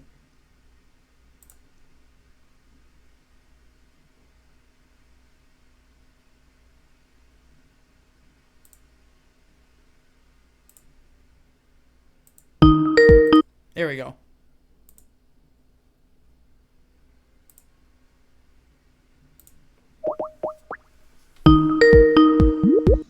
Okay, can you hear me now? Fucking Hatman! Are you suffering yet? Well, it's a fucking waifu game. What do you think? Am I fucking suffering yet? It's funny because I actually enjoy this. Oh, yes, I'm so fucking shocked that you enjoy my suffering. No, not your suffering. Katawa Shoujo. Auditions for a new Hatman will be commencing tomorrow. No, I'm serious. I played this thing like when it first started blowing up. Like, I thought it was really good. That's why I said Lily is best girl. Huh. Yeah, no, I've done all the paths. So Seriously? I'm dead fucking serious. Did you tell fucking Darth Bobcat to pay me to play this then? No, I swear to God, I did not. I don't even think he knew that I had played this. I don't think anyone knew, even though I legit have mentioned it on the podcast during Q&As when we were asked, what are your favorite visual novels? I said Katawa Shoujo. Also, someone's car alarm is going off out here. It better not be mine. But no, seriously. It's too bad you're not sitting somewhere. I'd actually see if you wouldn't mind taking over on the dialogue every once in a while. I've been reading so much of this. You're still at the beginning though. I don't know if you've committed to a girl yet. Me? Commit to something? Look who you're talking to.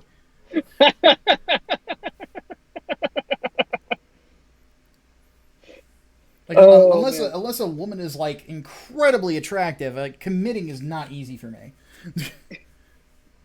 Well, and they're waifus too, so that's going to make it even harder. Yeah, to say the least. Yeah, I agree with Talon though. Commit to Lily. Why? Because she's the most British looking one. She's She's blonde. Scottish. Wait, what? She's Scottish to be specific. Yeah, she's legit Scottish and Japanese. Oh, I thought the other chick was the Scottish one. The redhead. Which one? Rin? No. Oh. Rin's just perpetually high. Oh. Okay.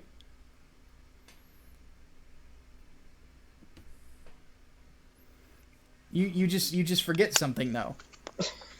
Blonde. Not that big on blondes personally.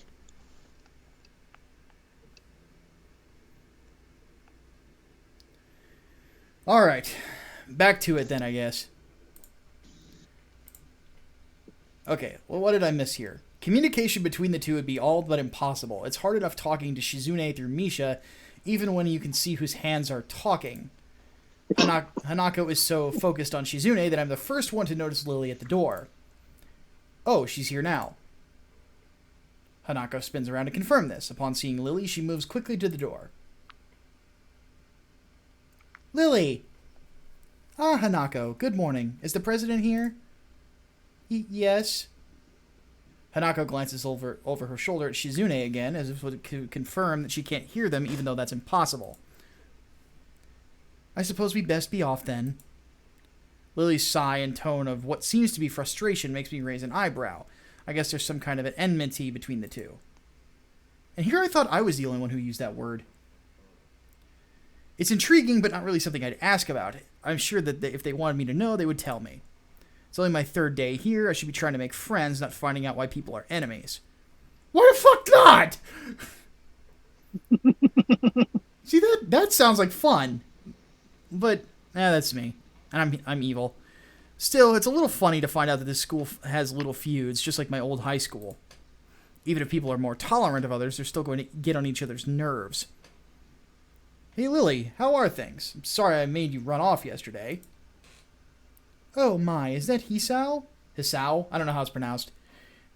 I didn't realize you were here. It is Hisao, by the way. Okay. I didn't realize you were here.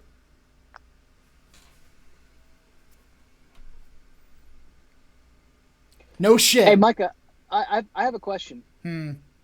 Do you think Lily can see why kids like the taste of Cinnamon Toast Crunch?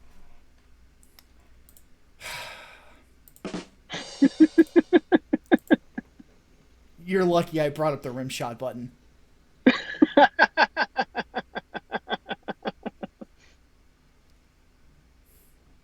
From the chat, Hanako is best waifu. She would never be able to cheat on you. Get insurance, lads, and burn your women. No, she tastes like bacon. My decision has clearly been made for me. I fucking love bacon. Whiskey only. If she was whiskey... No, maybe like 3 people in the chat will get what I mean when I say whiskey only. Okay, Jacqueline Inman wants to ask once again, since we're 3 hours into this, how would I rate the writing? A, B, C, or D?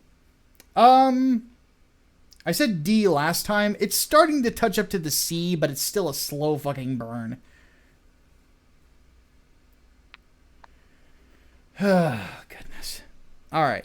Yeah, just don't.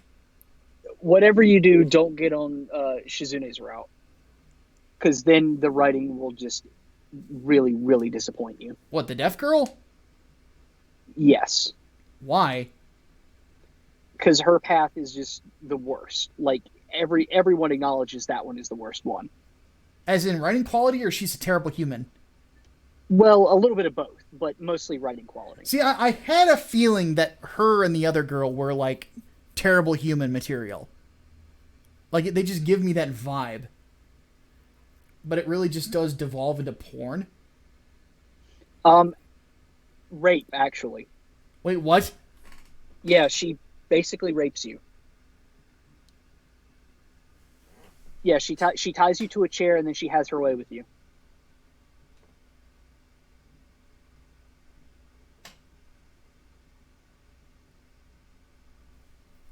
I'm not even joking, like not even remotely.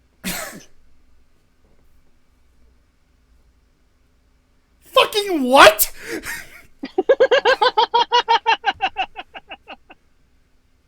She's not like Lily. She doesn't have a healthy sex drive.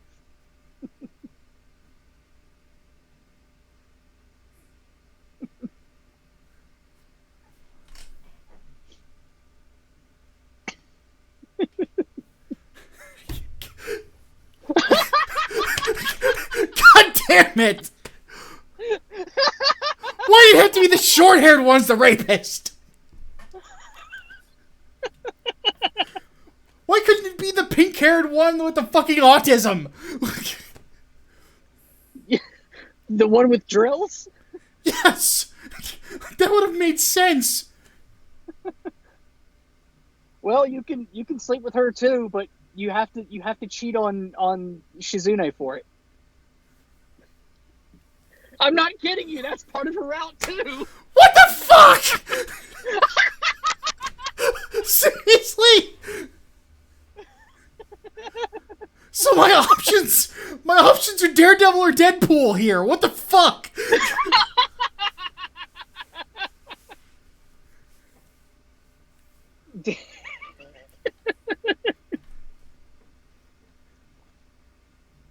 First I get paid to do cat porn, and now this. See, that's why I say Lily's route, because that one is wholesome. Lily's route is wholesome. Ren's route is basically a lot of psychobabble and shit that I think only makes sense if you were like ridiculously fucking stoned. Emmy's route is okay. That's like the first route that everyone does, more or less. Hanako's is kind of intense emotionally, and then Shizune's is just fuck. Literally and figuratively, I'm guessing. Yeah, literally and figuratively, it is fuck. Oh my god, what the hell? So, Actually, there is one thing with Emmy's route that is absolutely Emmy hilarious. being the redhead, right? Emmy is... No, she's the one with the pigtails. Ren is the redhead. Pigtails. Do you mean the pink-haired girl, or... No, I don't know if you've met her yet. I don't think I have. She's the one who runs. The one who runs? Yes. Oh, okay. Okay, so you probably have not met her yet. Probably not. So, but yeah, so basically my options are rape. Well, for the first two girls who introduced me, I get introduced to me. It's rape, then rape or be a cheater, and be a cheater simultaneously. So I can't decide if I'm the victim there or what. Then, or there's crispy bacon. Yes. Or wholesome Scottish girl. Who likes tea, yes. Which I didn't know existed, which sounds really boring. And then some runner. You've also got Is the librarian an option? No, she's not. Fuck, the redhead's not an option. What the fuck? Yeah, she is. Ren is an option. Oh, the redhead librarian. Oh, no. Yuko is not an option. Okay, that's what I was talking about. I haven't met another redhead. Okay, so you haven't... The one without arms. You have not met her. Without arms? Okay, then you definitely have not met her. Dare I ask? Ren has no arms. Emmy has no legs. Together, they are like a transformer. What the fuck? I'm spoiling the whole game. Do I care? And do I really care? And there's sexy time with all of them, apparently. I have not. Oh yes. Oh, absolutely yes. There is. I have not even spoiled the best part of fucking Emmy's route yet, and I was so close. There is one part that like everyone loses their shit at. It is absolutely hilarious. Well, how do you have sex with a legless woman? It's not like she can really use her very hips carefully. properly. Very, very carefully.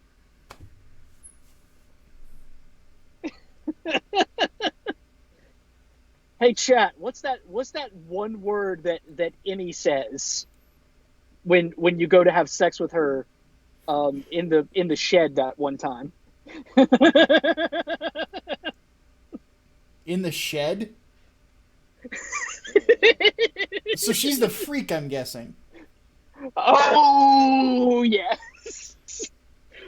Which is weird because she's like, she comes across as like the cute and bubbly one. But then, like, that scene happens, and you're like, what the literal fuck is this?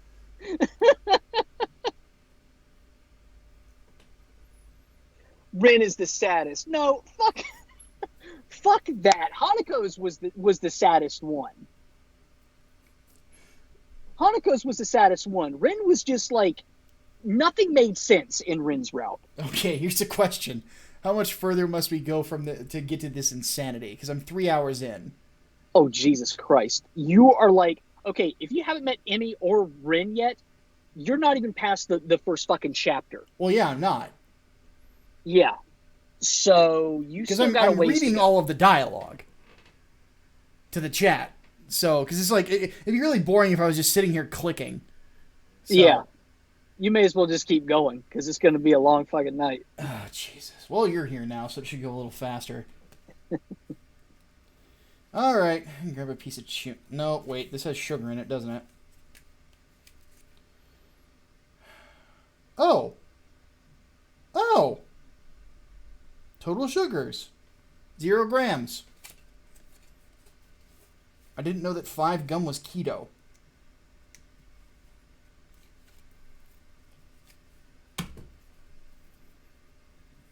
I picked a really bad month to get back on my diet. And I think we know why. Because all the Halloween candy went on sale yesterday? No. What comes later in the month? Oh.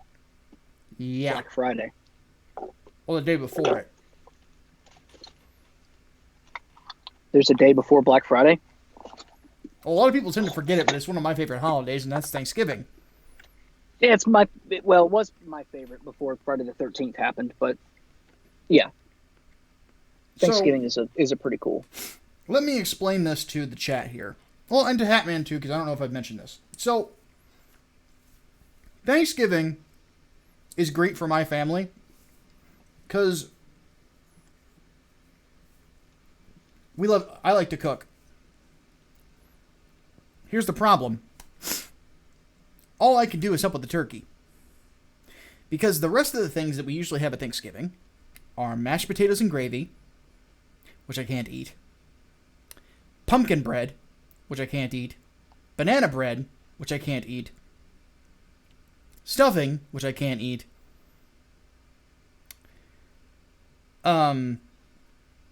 candied yams, which I can't eat,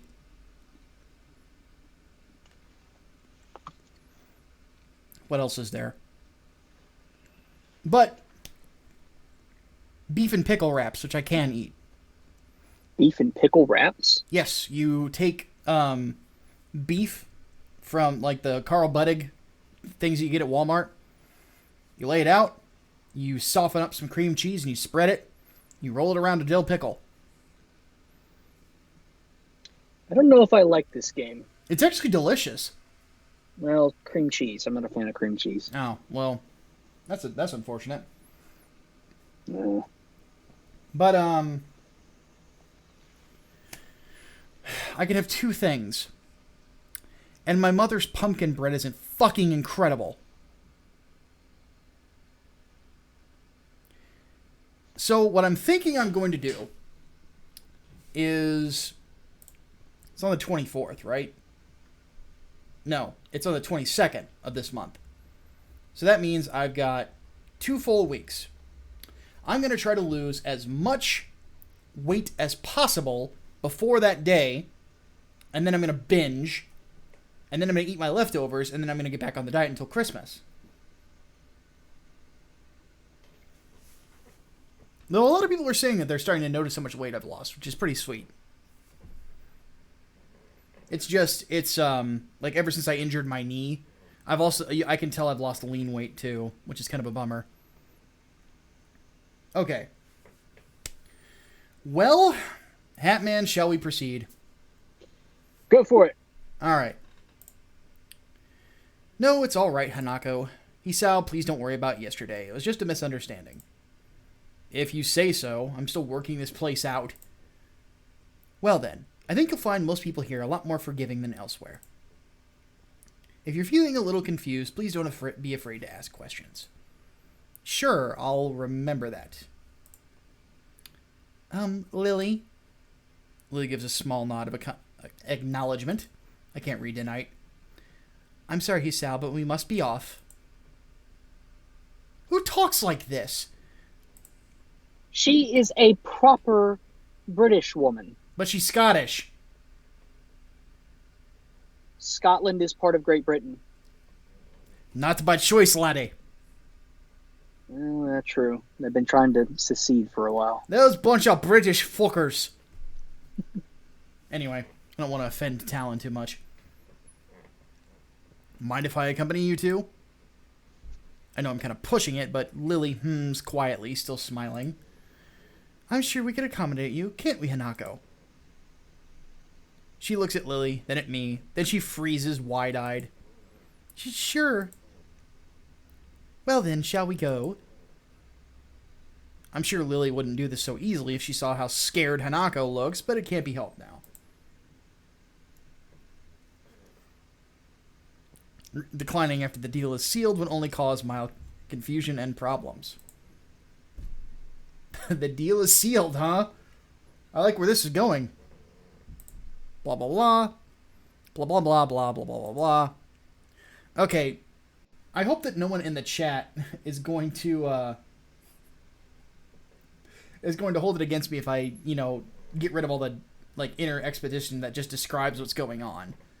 Because it's pretty clear we're not in the same place we were 5 seconds ago. No, just read the dialogue. Just read the dialogue. The inner exposition is like nothing except for, this is so weird. My heart is so weird. I wonder about that one fucking girl that I was talking to before I had my heart attack and shit. This is kind of weird. What is that person doing? Yeah, pretty much. The dialogue, the inner dialogue leaves a lot to be desired. Yeah. Well, that's the thing. The writing comes across like it was written by Channers. Well, yes, but also written as a novel and then just converted to this. Yeah, it does kind of give that vibe. Yeah, which makes sense because visual novel, but literally novel. Yeah. As we turn around the corner of the hallway, something hits me in the chest with the force of a steam train. Hanako shrieks a little. My vision briefly goes black. Oh, look who it is. Ouch. Opening my eyes, I see a pair of saucer-like green eyes looking up at me. Ah, it's pigtails. Oh, okay. So she has half of legs. Yes, that's her. She has half of legs. There is a difference. They belong to the perpetrator, a short girl who bumped into me and has now fallen down on the hallway floor. She wears a PE uniform and a very worried frown. The former strikes me as a rather strange thing to have on during a lunch break. More striking than that, though, is that she doesn't have legs. Or she does, but they're not flesh and bone. Her pale and very much flesh and bone thighs, and then shins and feet made of some black metallic or plastic-like material. Blade Runner. Quite literally. They look disturbingly artificial and unnatural. It almost makes me forget that my chest is hurting. The girl winces a little, rubs her nose and jumps up. She winces a liberal. Yeah. Aw, man. Hey, are you alright? I'm sorry about that, really. I wasn't looking where I was going, and you just came out of nowhere. Sorry. She's looking really apologetic, blah, blah, blah. Blah, blah, blah, blah, blah, blah, blah. Since hurt puppies are my weak spot or something or other. It's okay. Don't worry about it. Ouch. Thump, thump.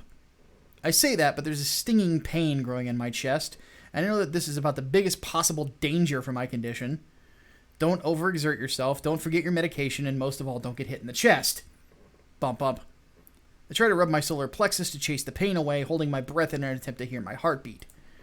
Thump, thump. I'm not hearing anything for some reason. Hold on a second. Mm-hmm. That's not it. Fucking shit. Thank you, Hatman. Oh, it's because I didn't have the music turned up at all. Yeah, well. It seems normal. Hey, should I get a nurse? The worried, high-pitched voice of the girl snaps me out of it. I stare at her for a few seconds, dumbfounded, until I realize I probably looked worse off than I really was, doubled over myself and looking all tense. Then an alien bursts out of my chest. Game over.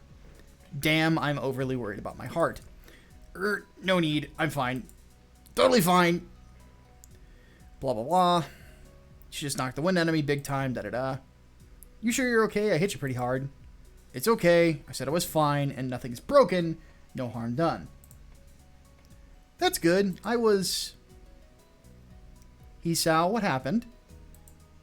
She's not quite up to speed for obvious reasons, but she does sound very worried, more than the situation deserves, really.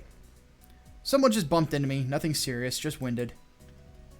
Yeah, sorry, it's my fault. I was just going to get some stuff, and I was kind of in a hurry. That someone here is Emmy, isn't it? The little girl coughs quietly and shuffles her plastic or metallic feet, looking down at them before saying anything.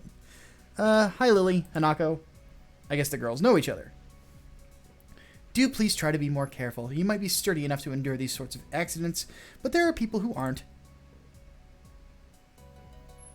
Well, we know who the alpha bitch is. The girl blushes and starts to fidget nervously, da-da-da. It's so cute, I find myself smiling. Ah! I've been beeped at. The book face. I have a new suggestion.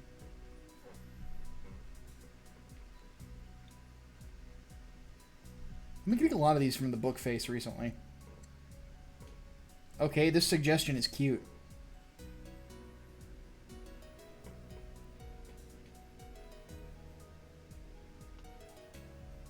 Why is she a friend suggestion now? Ah.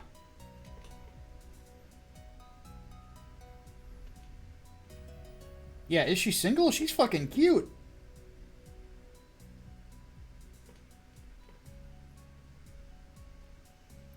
I'm gonna send my buddy Josh a message about that later to make fucking introductions because he owes me one. Okay. I'm very confused. Okay, so I just got a friend suggestion on the book on Facebook that's a really cute girl that my best friend knows. She's single? That's what I'm asking. Tell her you said what's up. Well, I'll talk to him first because he'll know if she's single. So, then I'll say what's up. Anyway, back to Emmy. I know that. I gotta go. Teacher will have my head. I promised to help with printouts, but I went running instead. Sorry, I gotta change and everything.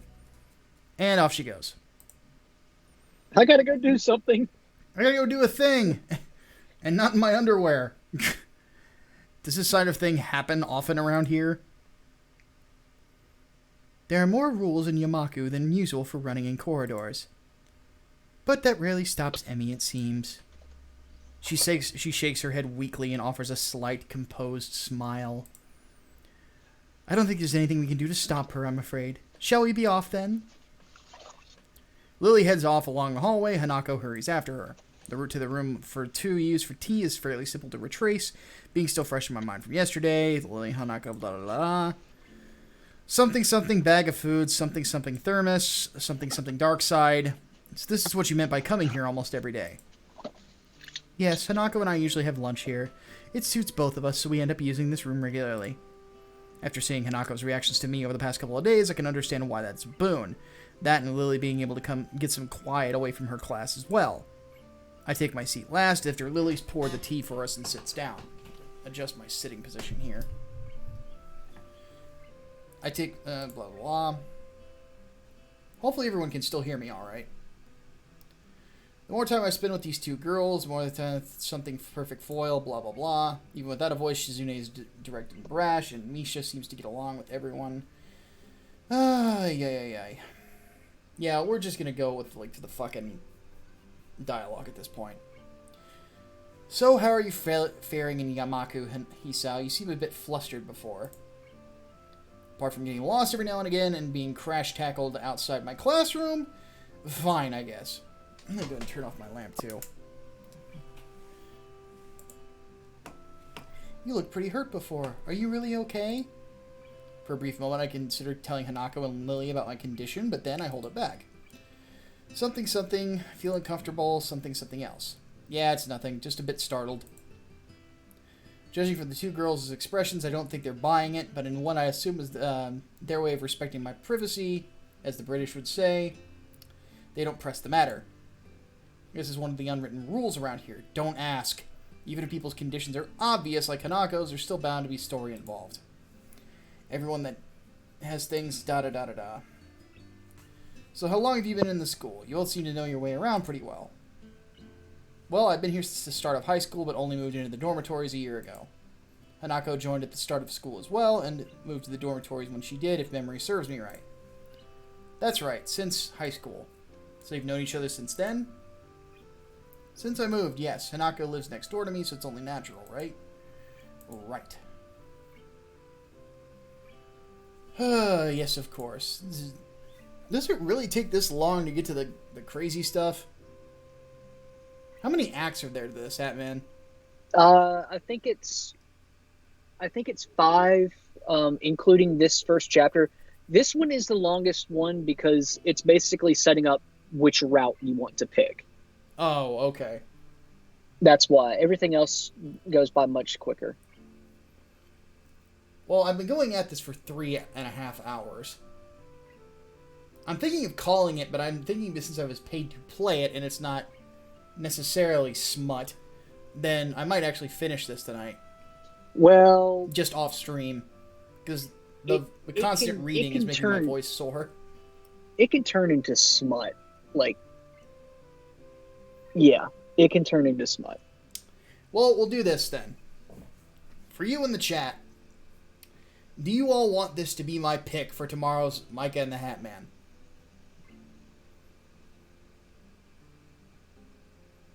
Because what I will do is I'm probably going to stop the stream because, again, we've been going for 3 hours, and I imagine some people are getting bored.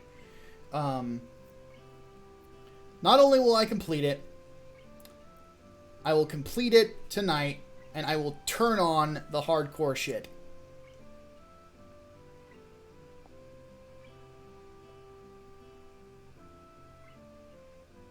Because obviously I can't have that on YouTube. Turn on all the H scenes. Pretty much.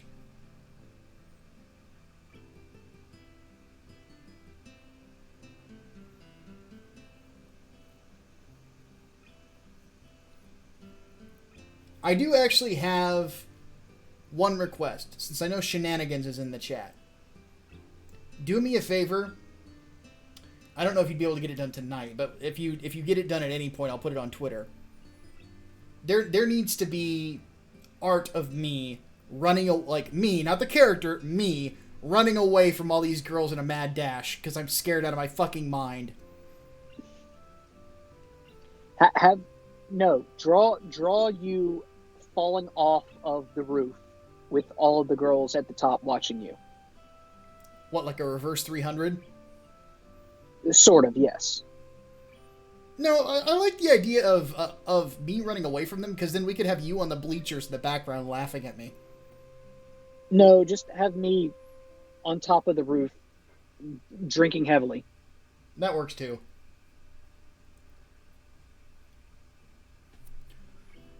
Alright, guys. Well, we're going to call it. Remember, tomorrow is Micah and the Hatman, starting at 5 o'clock Central Standard Time. What to discuss during politics is the real question. Obviously, we've got to talk about Trump ending birthright citizenship, or at least wanting to. We're probably going to talk about this migrant caravan. And then we're definitely going to have to talk about Don Lemon saying that white people are the problem on primetime CNN. We can't demonize people, but white people are the problem. Yeah. So, folks, draw me tied up in the chair with a mouth gag as Shizune is grinding on me. My God. I might enjoy that, though. I'm kidding. But yes, let's not have shenanigans draw rape. That's a little much. So, we will I'm gonna go ahead and end the stream for the night, but I'll continue playing. And I imagine people on Discord are probably gonna have me you expected to pay for another session. I will say this. The setup isn't bad. At least it's not the fucking cringy fucking whatchamacallit of yeah, I would much rather just do a review of it, to be honest. But yeah, it's not the cringy bullshit of fucking like cat girls. You know, I'm not like cringing out of my fucking skin in this, you know. So, do appreciate you guys hanging out. Thank you, Darth Bobcat, for actually donating so that I would get to playing this. Hatman, what should we do next week for game night? Next week for game night, I have no idea what we should do. You know what I was thinking? What were you thinking? Something from the Jackbox Party Pack. Oh God, that can get real stupid real quick. Absolutely. And you and I will play game show hosts. Oh dear God. I have a bad feeling about this. Yep. Next week, we will do Quiplash. On Friday night. But people are saying I'm obliged to also play both Senran Kagura, which is more expensive than what was paid for me to play it. And what else was there? Oh, Yakuza. So I might end up going with Yakuza for my PS4. So, with all that said, guys, we'll see you tomorrow at the podcast. But until then, my name is Micah Curtis. And I'm Alex Baldwin, and Lily is still best girl. Anyway, we'll see you guys tomorrow. Deus Volt. Deus Volt.